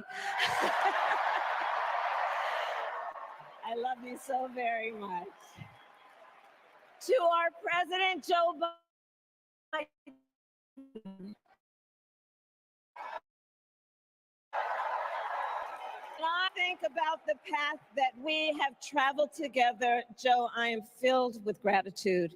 Your record is extraordinary, as history will show, and your character is inspiring. Doug and I love you and Jill and are forever thankful to you both.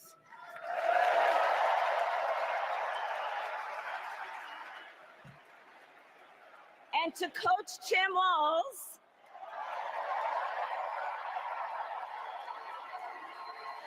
you are going to be an incredible vice president.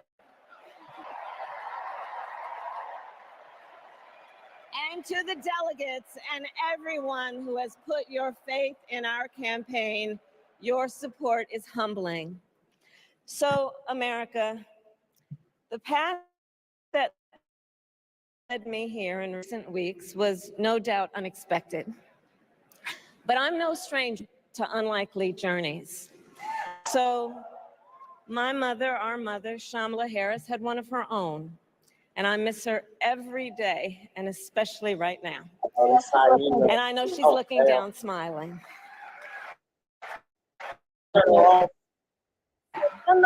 So my mother was 19 when she crossed the world alone, traveling from India to California with an unshakable dream to be the scientist who would cure breast cancer. When she finished school, she was supposed to return home to a traditional arranged marriage. But as fate would have it, she met my father, Donald Harris, a student from Jamaica. They fell in love and got married, and that act of self-determination made my sister Maya and me. Growing up, we moved a lot. I will always remember that big Mayflower truck packed with all our belongings, ready to go to Illinois, to Wisconsin, and wherever our parents' jobs took us. My early memories of our parents together are very joyful ones. A home filled with laughter and music, Aretha, Coltrane, and Miles.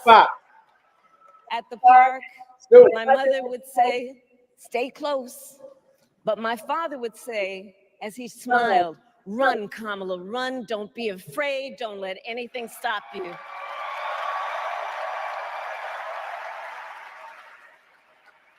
From my earliest years, he taught me to be fearless. But the harmony between my parents did not last. When I was in elementary school, they split up. And it was mostly my mother who raised us. Before she could finally afford to buy a home, she rented a small apartment in the East Bay. In the Bay, you either live in the hills or the flatlands. We lived in the flats.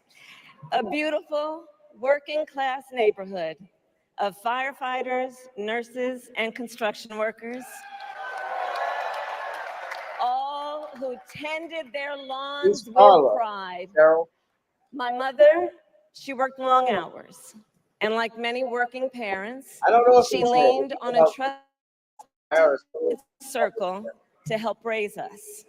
Mrs. Shelton, who ran the daycare below us and became a second mother. Uncle Sherman, Aunt Mary, Uncle Freddie, Auntie Chris, none of them family by blood, and all of them family by love.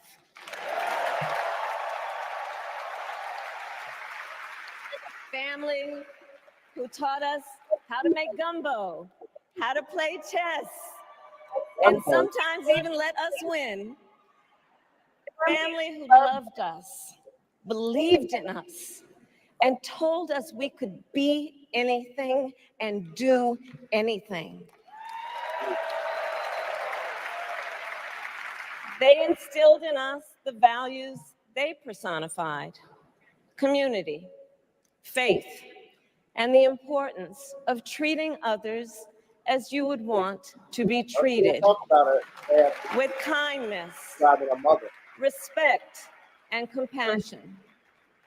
My mother was a brilliant, 5-foot-tall, brown woman with an accent. And as the eldest child, I saw how the world would sometimes treat her. But my mother never lost her cool. She was tough, courageous, a trailblazer in the fight for women's health. And she taught Maya and me a lesson that Michelle mentioned the other night.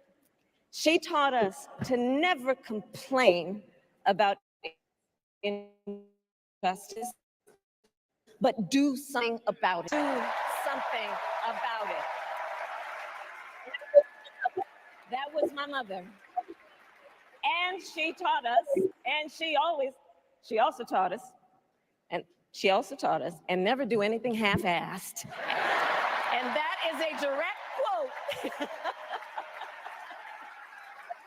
A direct quote. I grew up immersed in the ideals of the civil rights movement. My parents had met at a civil rights gathering, and they made sure that we learned about civil rights leaders, including the lawyers like Thurgood Marshall and Constance Baker Motley, those who battled in the courtroom to make real the promise of America. So at a young age, I decided I wanted to do that work. I wanted to be a lawyer. And when it came time to choose the type of law I would pursue, I reflected on a pivotal moment in my life. You see, when I was in high school, I started to notice something about my best friend, Wanda. She was sad at school, and there were times she didn't want to go home. So one day I asked if everything was all right, and she confided in me that she was being sexually abused by her stepfather. And I immediately told her she had to come stay with us, and she did. This is one of the reasons I became a prosecutor, to protect people like Wanda, because I believe everyone has a right to safety, to dignity, and to justice.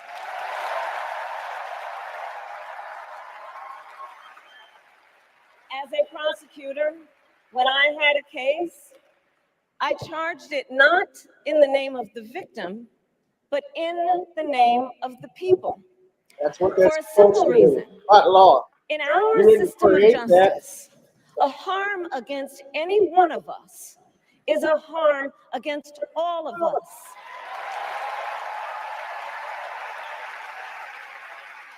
And I would often explain this to console survivors of crime, to remind them no one should be made to fight alone. We are all in this together. And every day in the courtroom, I stood proudly before a judge and I said 5 words: Kamala Harris for the people.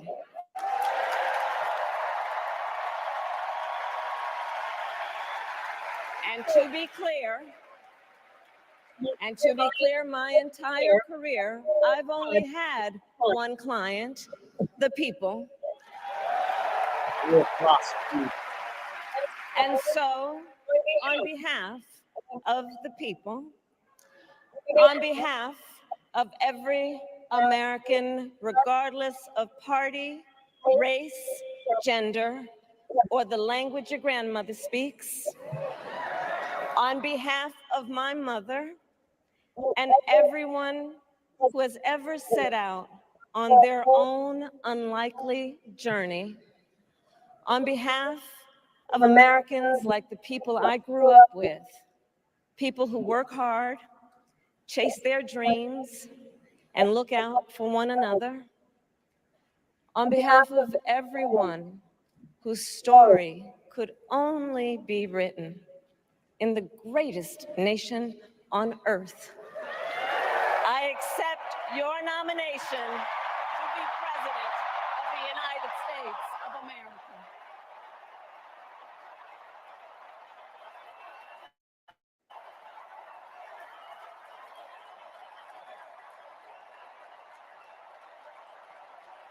And with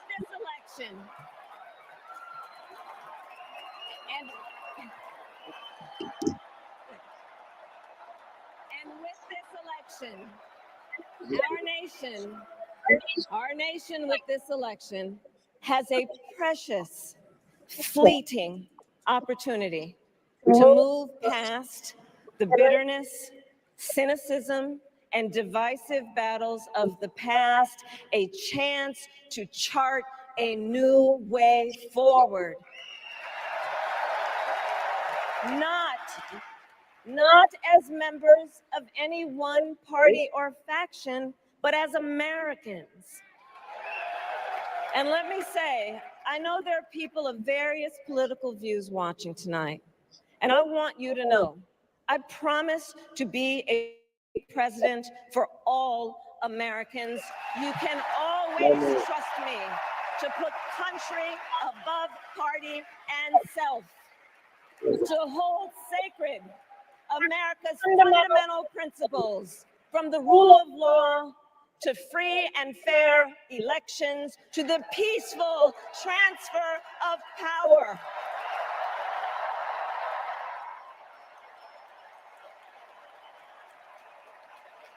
I will be a president who unites us around our highest aspirations, a president who leads and listens, who is realistic, practical, and has common sense, and always fights for the American people.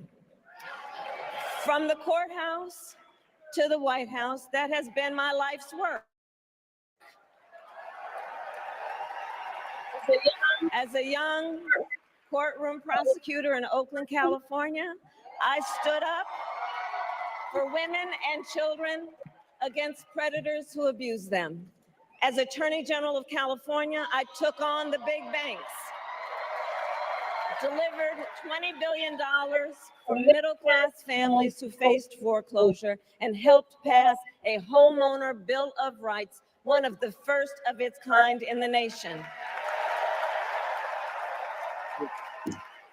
I stood up What about for one less veterans financial? and students being scammed Stand by up there. big for-profit colleges, for workers who are being cheated out of their wages, the wages they were due, for seniors facing elder abuse.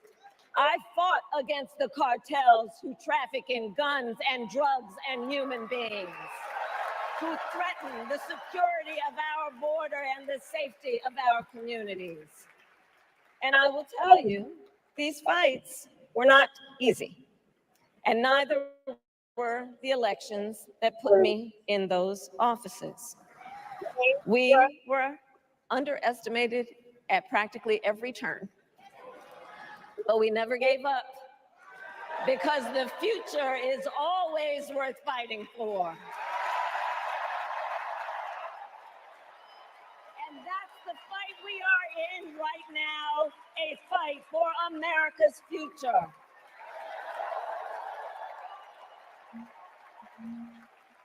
Fellow Americans, this election is not only the most important of our lives, it is one of the most important in the life of our nation. In many ways, Donald Trump is an unserious man. But the consequences of putting Donald Trump back in the White House are extremely serious. Consider not only the chaos and calamity when he was in office, but also the gravity of what has happened since he lost the last election. Donald Trump tried to throw away your votes. When he failed, he sent an armed mob to the United States Capitol, where they assaulted law enforcement officers. When politicians in his own party begged him to call off the mob and send help, he did the opposite. He fanned the flames. And now, for an entirely different set of crimes, he was found guilty of fraud by a jury of everyday Americans and separately found liable for committing sexual abuse. And consider what he intends to do if we give him power again. Consider his explicit intent to set free violent extremists who assaulted those law enforcement officers at the Capitol. His explicit intent to jail journalists, political opponents, and anyone he sees as the enemy. His explicit intent to deploy our active duty military against our own citizens. Consider the power he will have, especially after the United States Supreme Court just ruled that he would be immune from criminal prosecution. Just imagine Donald Trump with no guardrails, and how he would use the immense powers of the presidency of the United States. Not to improve your life, not to strengthen our national security, but to serve the only client he has ever had, himself.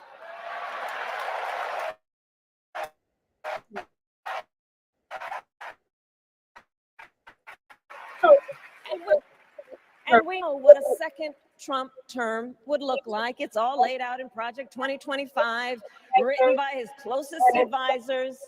And its sum total is to pull our country back to the past. But America, we are not going back. We are not going back.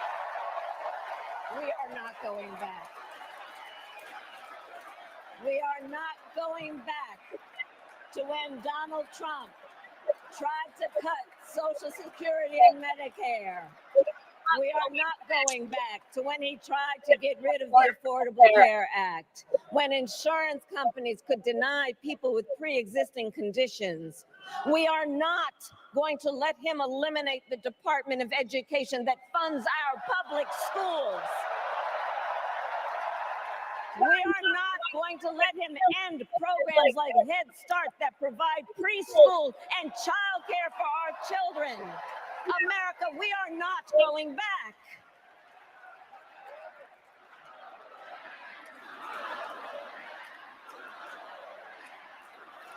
And we are charting a new way forward. Forward to a future with a strong and growing middle class, because we know a strong middle class has always been critical to America's success. And building that middle class will be a defining goal of my presidency.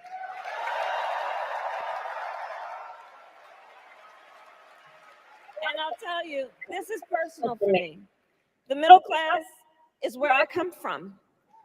My mother kept a strict budget. We lived within our means, yet we wanted for little. And she expected us to make the most of the opportunities that were available to us and to be grateful for them. Because as she taught us, opportunity is not available to everyone. That's why we will create what I call an opportunity economy, an opportunity economy where everyone has the chance to compete and a chance to succeed. Whether you live in a rural area, small town, or big city. And as president, I will bring together labor and workers and small business owners and entrepreneurs and American companies to create jobs, to grow our economy, and to lower the cost of everyday needs like healthcare and housing and groceries.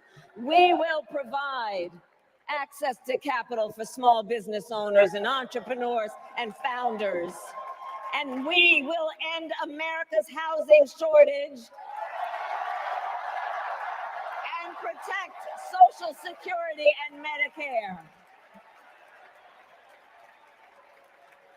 Now compare that to Donald Trump, because I think everyone here knows he doesn't actually fight for the middle class. He doesn't actually fight for the middle class. Instead, he fights for himself and his billionaire friends. And he will give them another round of tax breaks that will add up to $5 trillion to the national debt. And all the while, he intends to enact what in effect is a national sales tax, call it a Trump tax, that would raise prices on middle-class families by almost $4,000 a year.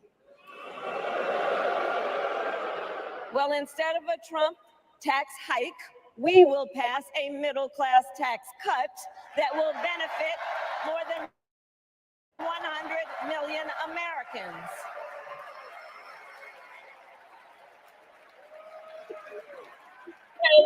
Friends, I believe America cannot truly be prosperous unless Americans are fully able to make their own decisions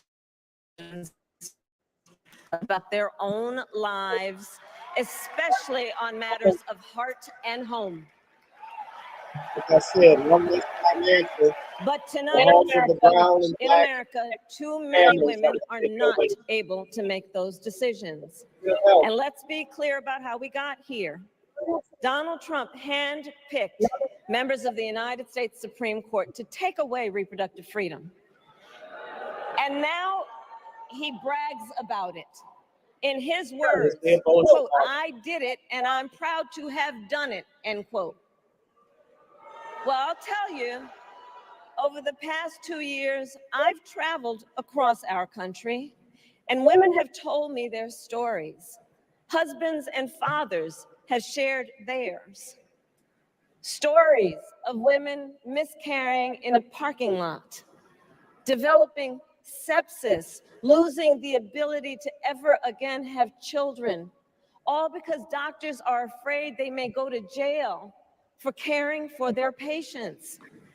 Couples just trying to grow their family, cut off in the middle of IVF treatments.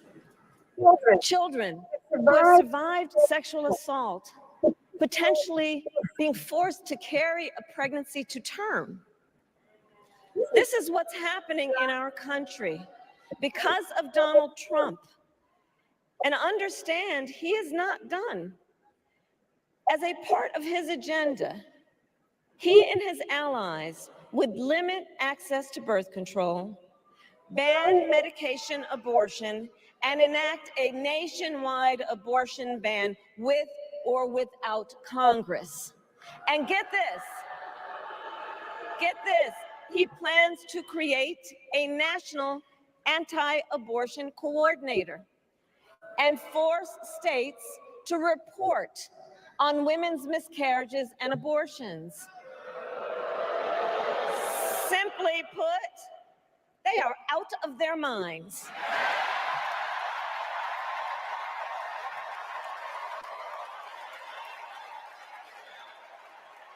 And one must ask, why exactly is it that they don't trust women? Well, we trust women. We trust women.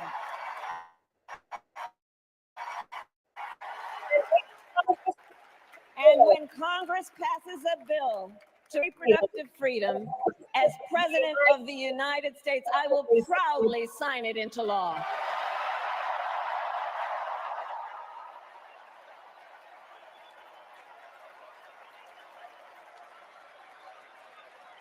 In this election, many other fundamental freedoms are at stake. The freedom to live safe from gun violence in our schools, communities, and places of worship. The freedom to love who you love openly and with pride. The freedom to breathe clean air and drink clean water and live free from the pollution that fuels the climate crisis, and the freedom that unlocks all the others the freedom to vote. With this election, we finally have the opportunity to pass the John Lewis Voting Rights Act and the Freedom to Vote Act. Can't they do that now?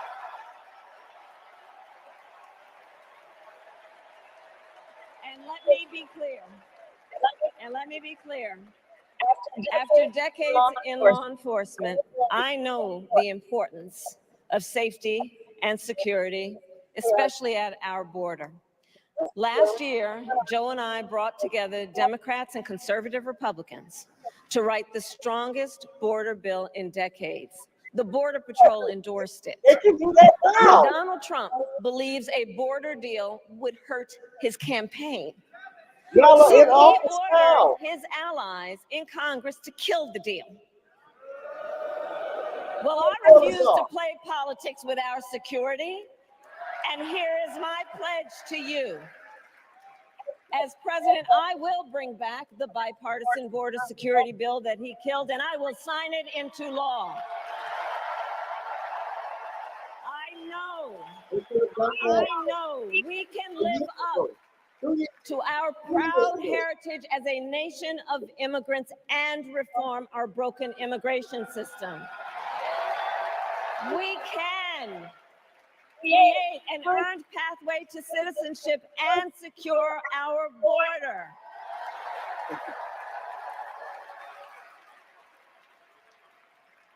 And America, we must also be steadfast in advancing our security and values abroad.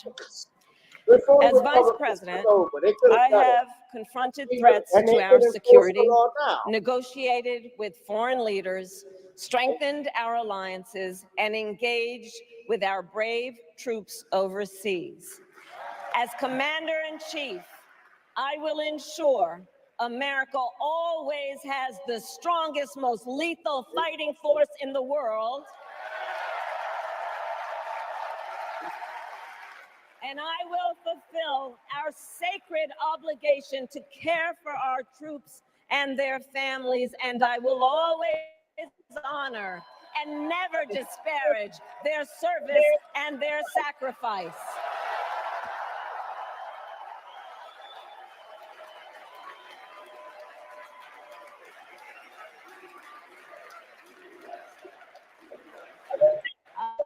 I will make sure that we lead the world into the future on space and artificial intelligence, that America, not China, wins the competition for the 21st century, and that we strengthen, not abdicate, our global leadership. Trump, on the other hand, threatened to abandon NATO. He encouraged Putin to invade our allies, said Russia could, quote, do whatever the hell they want. 5 days before Russia attacked Ukraine, I met with President Zelensky to warn him about Russia's plan to invade. I helped mobilize a global response, over 50 countries, to defend against Putin's aggression. President, I will stand strong with Ukraine and our NATO allies.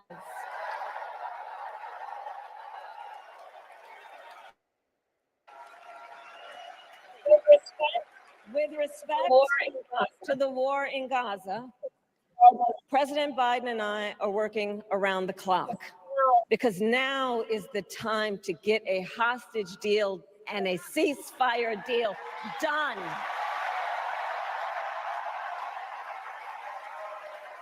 And let me be clear. I will always stand up for Israel's right to defend itself, and I will always ensure Israel has the ability to defend itself, because the people of Israel must never again face the horror that a terrorist organization called Hamas caused on October 7.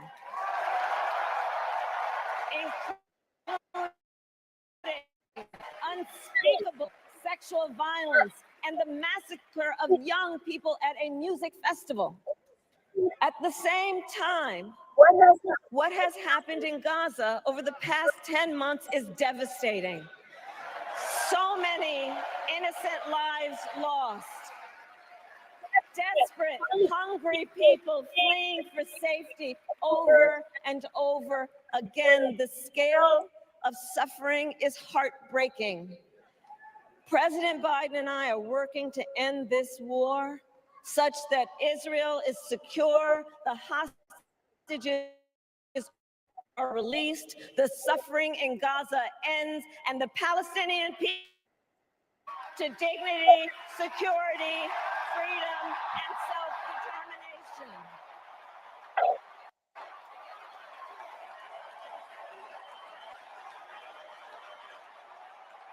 And know this, I will never hesitate to take whatever action is necessary to defend our forces and our interests against Iran and Iran-backed terrorists. I will not cozy up to tyrants and dictators like Kim Jong-un who are rooting for Trump.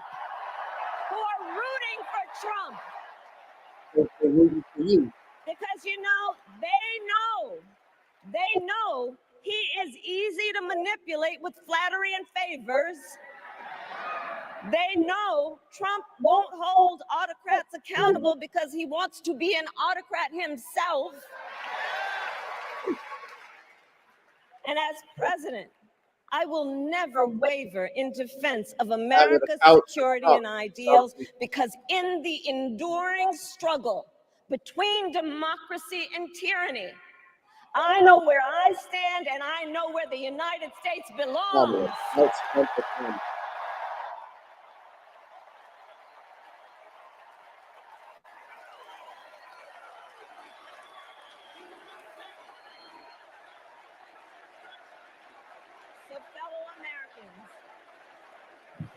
fellow Americans, I love our country with all my heart. Everywhere I go,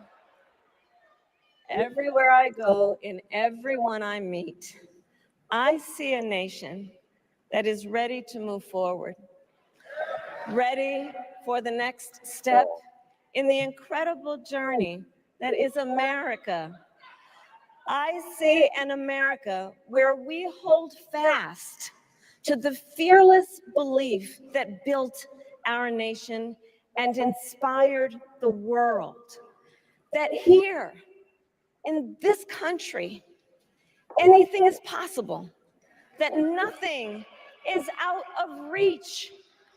An America where we care for one another, look out for one another, and recognize that we have so much more in common than what separates us. That none of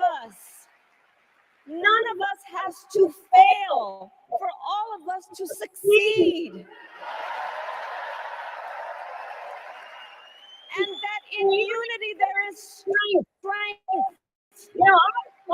Our opponents in this race are out there every day denigrating.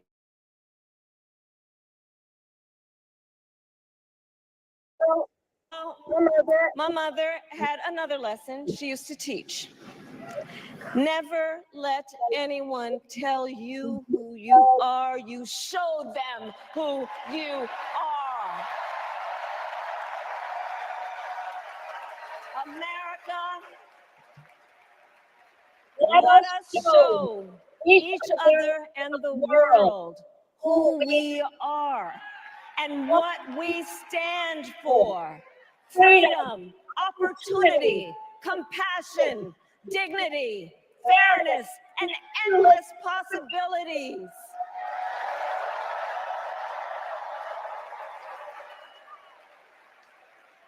We are the heirs to the greatest democracy in the history of the world. And on behalf of our children and our grandchildren and all those who sacrificed so dearly for our freedom and liberty, we must be worthy of this moment. It is now our turn to do what generations before us have done, guided by optimism and faith, to fight for this country we love, to fight for the ideals we cherish, and to uphold the awesome responsibility that comes with the greatest privilege on earth, the privilege and pride of being an American.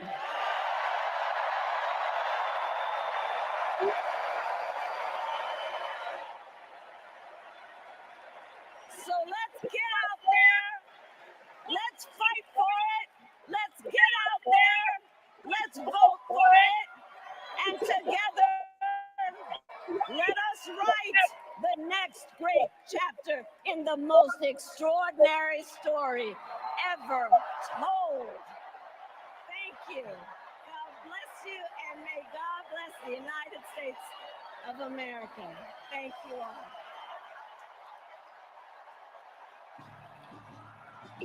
Vice President Kamala Harris making the case As I in said, this convention hall in Chicago and in front of the nation.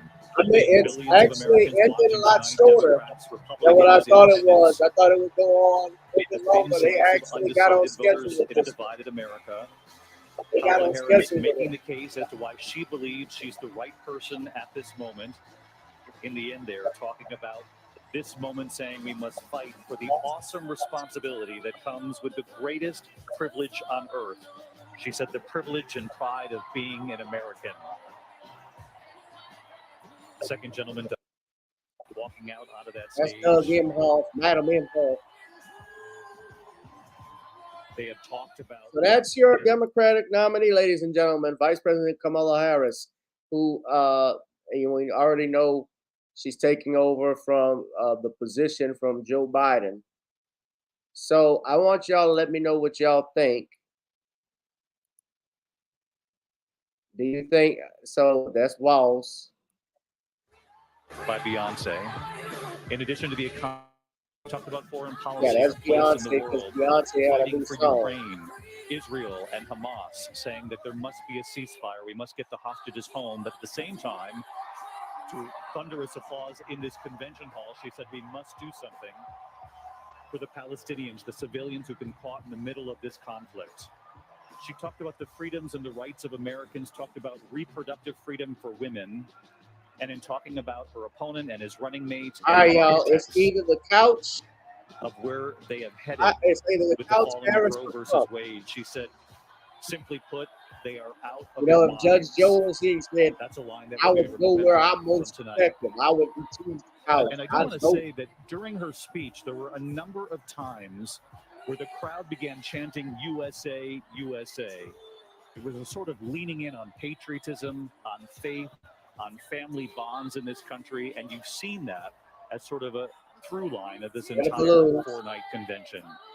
And as the balloons fall, Lindsay Davis, we cannot overstate the history also being made here tonight. You know, history, of course, is not red or blue. And I think regardless of your politics, it's significant to note that when Kamala Harris was born in 1964, that Black women in this country did not have the right to vote. And today, at 59 years old, she accepted the Democratic nomination to be president of the United States. You know, really a full circle moment as well. Jimmy Carter, when he was running in 1976 to be president, Dick Gregory was a write-in candidate in '68. Me and Mark Lane, the Freedom's Party. as a vice president, that he'd choose Congresswoman Barbara Jordan of Texas, a Black woman. Now, Jimmy Carter ultimately didn't 30 choose million her, votes. but it was our former colleague, ABC News anchor Carol Simpson, who interviewed her. Dick that probably year, won the and she said, election. do you think Yeah.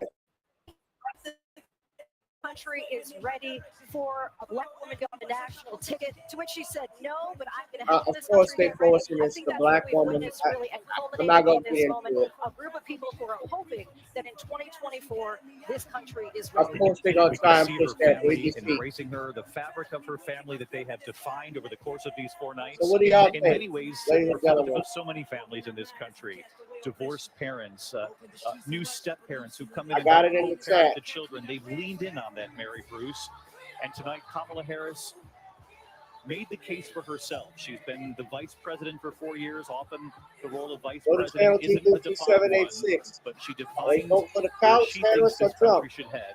And she made the case as to why she believes she's the right person for this moment. David, she said she is no stranger to unlikely journeys, and she has carved out her own journey. She cast herself tonight as that change candidate. Yes, she introduced herself again to the American people. She shared her personal story, but she zeroed in not necessarily on her record, though she did talk about that a fair amount, but her plan to take on Trump.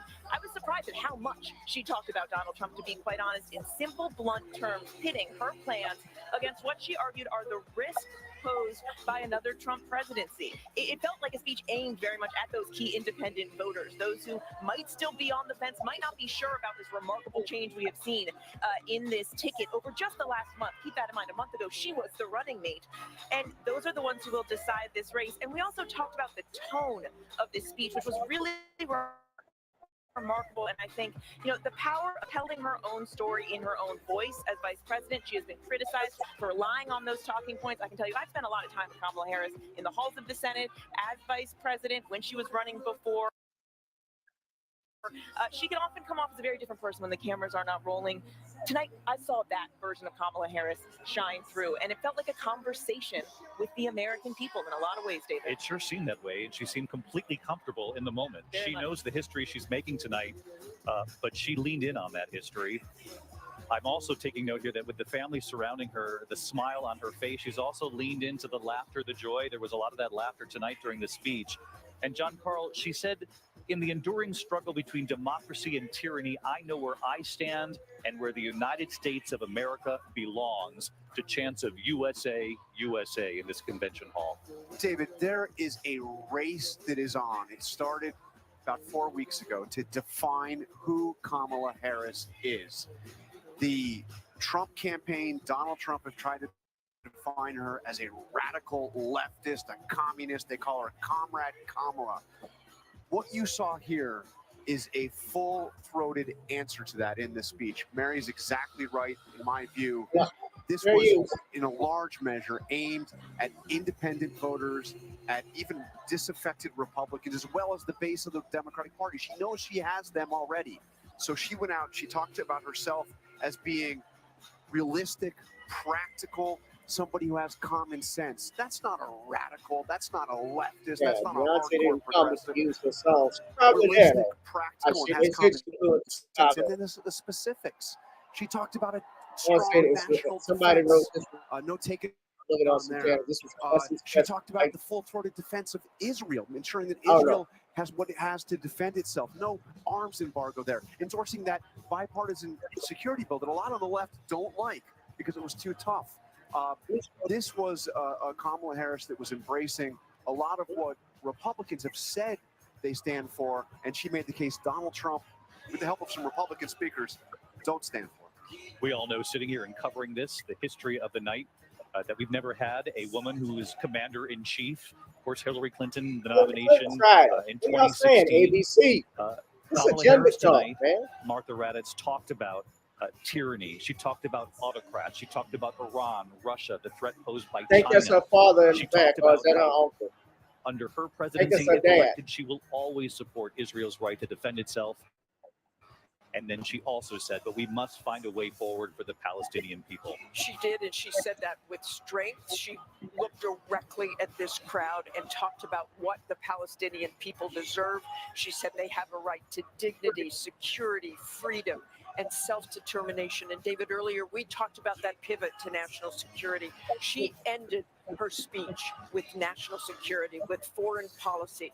They've tried all week to humanize her, show her joy, show that side of her. But tonight they wanted to show 75% say her the couch. toughness. 0% As you say said, she would Harris not and be, only she would not 25% only be say the Trump first out of female 4 president, votes. So she that would be means the first female 3 out of commander-in-chief. 4 And want think to count. about that. That is a profound responsibility, sending men and women into war if you have to. There has never even been a female Secretary of Defense. There has certainly never been a female chairman of the Joint Chiefs of Staff. So that would be a profound history, having a woman as commander-in-chief and president. She said Of she would course, that's what always they honor, want. always respect the men and women who have served this country, that she would never disparage them. And she is making a direct comparison with things Donald Trump has recently said in the past. He has disparaged veterans. He has disparaged the wounded. And lately, the Medal of Honor controversy, saying it's exactly the same as the Congressional Medal of Freedom for civilians, gotten a lot of criticism for that, including veterans of foreign wars. Let's go down to the convention floor. Rachel Right. Scott, who's covering this campaign as well, both Rachel sides of the Scott. campaign. Rachel, what was it like down on the floor for those who have gathered here? David, it was thunderous applause as soon as Vice President Kamala Harris walked out on the stage. The confetti still falling here on the convention floor. That's the one that got at Trump. Still ongoing here. I was struck how much Vice President Kamala Harris really embodied that saying from her mother of not letting people tell you who you are. You show them who you are. That was a message she took to heart tonight. You have the former president who has mocked her laugh. She came out here and talked about joy. You have had the former president who said that he doesn't care whether or not he uses him. You had her grandnieces up in front of this convention floor repeating, teaching the nation how to say the words Kamala Harris. And then that word freedom that Vice President Kamala Harris kept going back to, really taking a word that the Republican Party has used for some time now to really explain her vision of how she believes that women in this nation should be free to make their own choices. She believes that this nation to be free from extremism that she believes the Republican Party is pushing. David, this is a new chapter for the Democratic Party, but there's still a lot to be written here in terms of Vice President Kamala Harris's vision, and she doesn't have a lot of time to do it. Just about 75 days to go, David. Rachel Scott down on the floor. Terry Moran across the room right here in Chicago, the United Center. And Terry, you heard me mention this earlier, the chants of USA multiple times during Kamala Harris's speech tonight, the patriotism on full display here. No question about it, David. That was key to the speech, was key to this convention.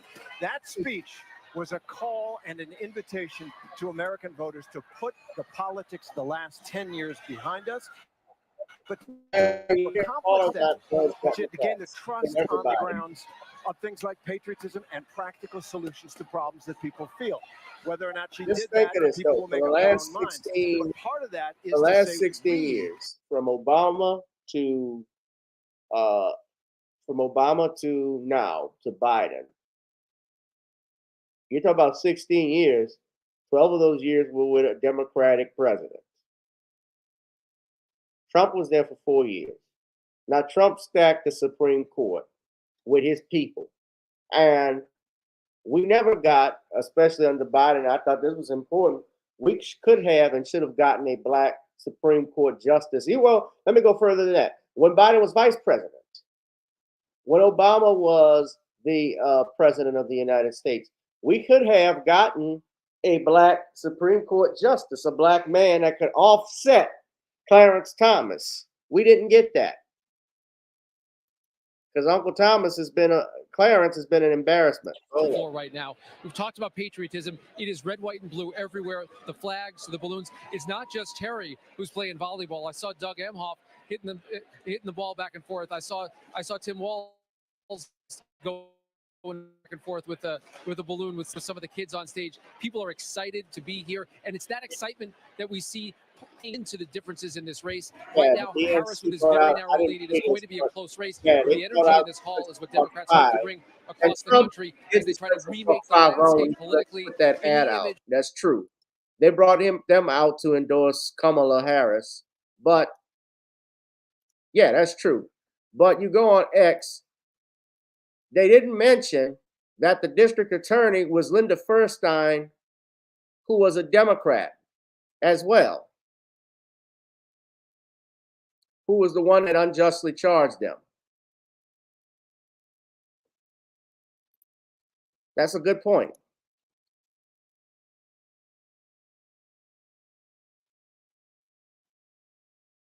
That is true.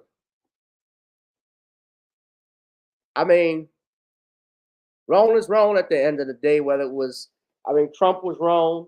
Trump was actually the funny thing is Trump was actually a Democrat at that time. Trump was actually no,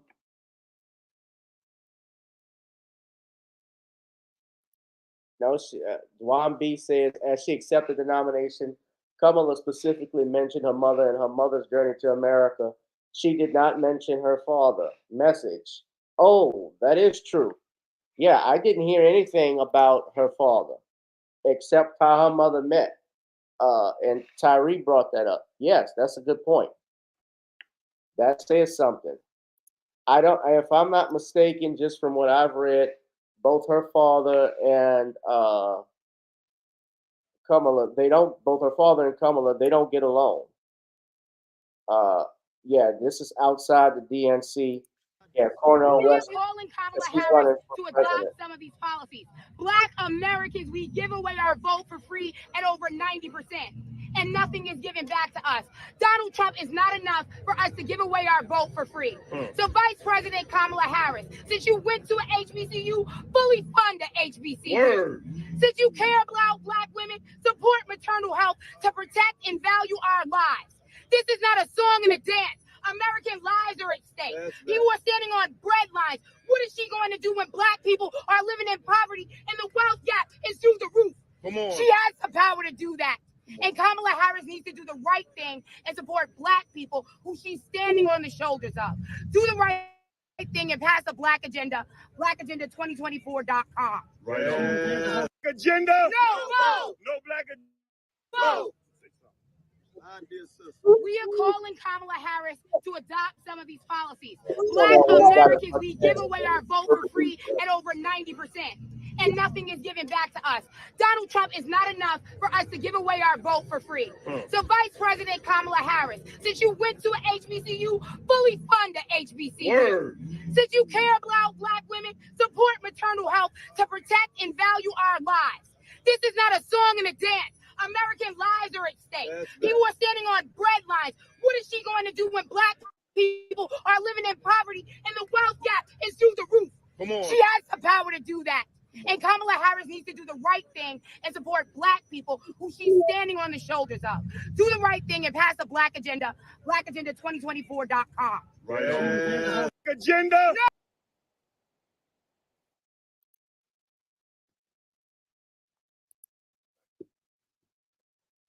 17% say Trump, 83% say the couch. Nothing for Kamala Harris. They got a reverend giving a benediction right now.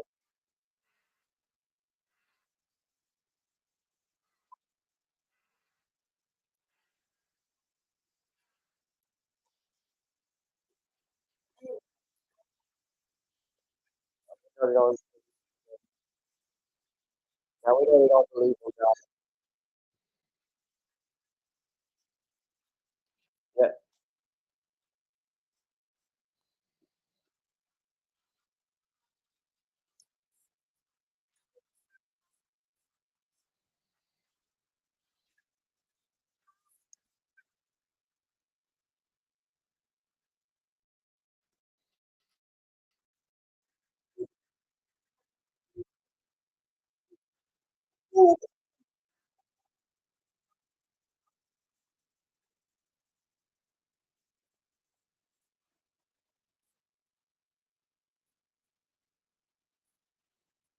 All right. So I think I'm gonna wrap this up. That's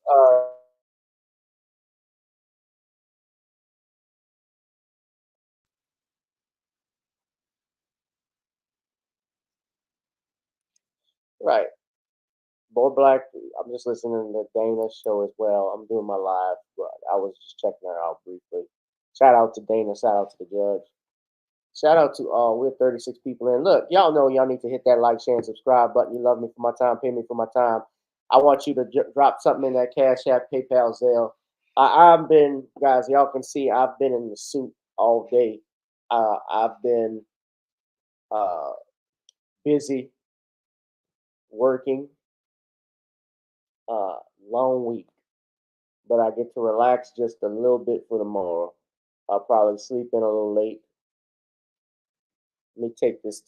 I'm gonna get comfortable right now. I'm gonna take my tie off if y'all don't mind. It's 10:30. We've been in here for 2 hours and 30 minutes, man. It's been going strong. Make sure, guys, y'all go to Rumble. Go to the random topics right here. This is the channel I'm gonna share. That's the channel you follow right here where it says random topics. 4 exclamation points, ladies and gentlemen. Make sure y'all join the channel right there.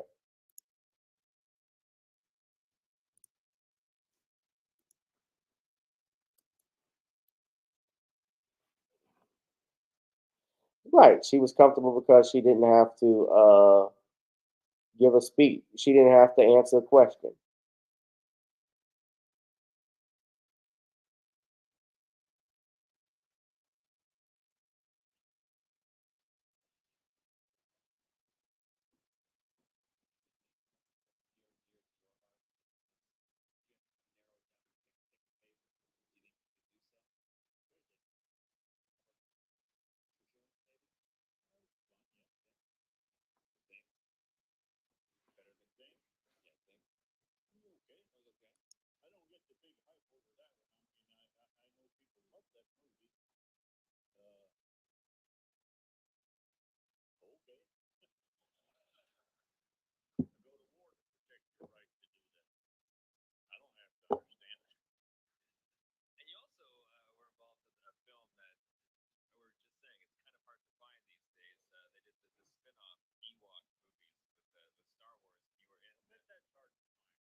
All right, y'all.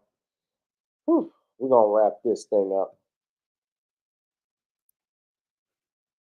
This was a 71% say the couch, 29% say Trump. So he still doubled the black vote.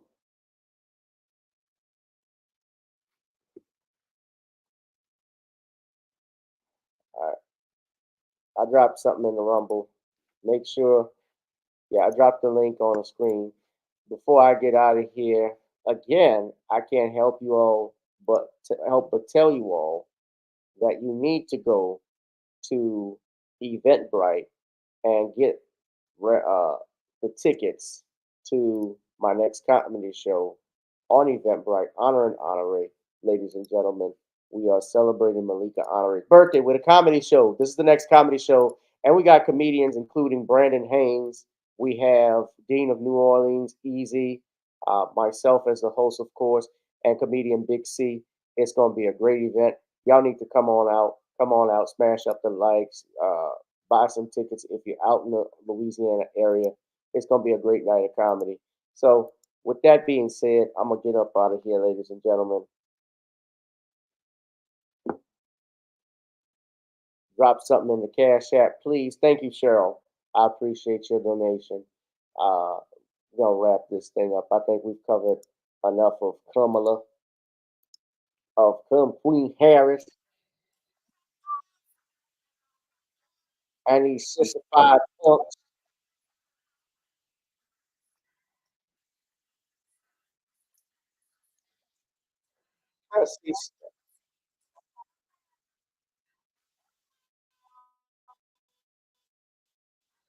Judge didn't answer. Hold on a second before we get off.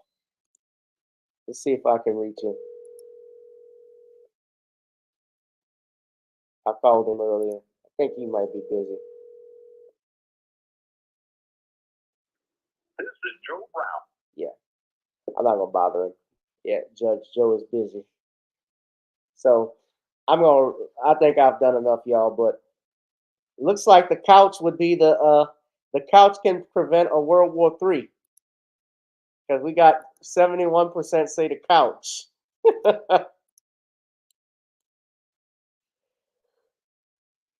All right, I'm gonna get out, y'all. 29% for Trump, 71% the couch. The couch has it.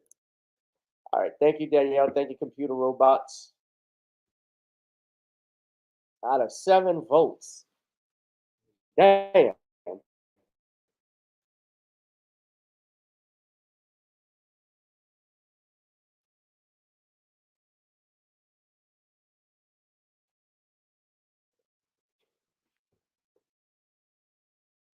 I'm dropping a link too for Honor and Honore comedy show. Thank y'all. 35 people in here. All right. Now the numbers look okay. All right, guys. I'll see y'all in the next one.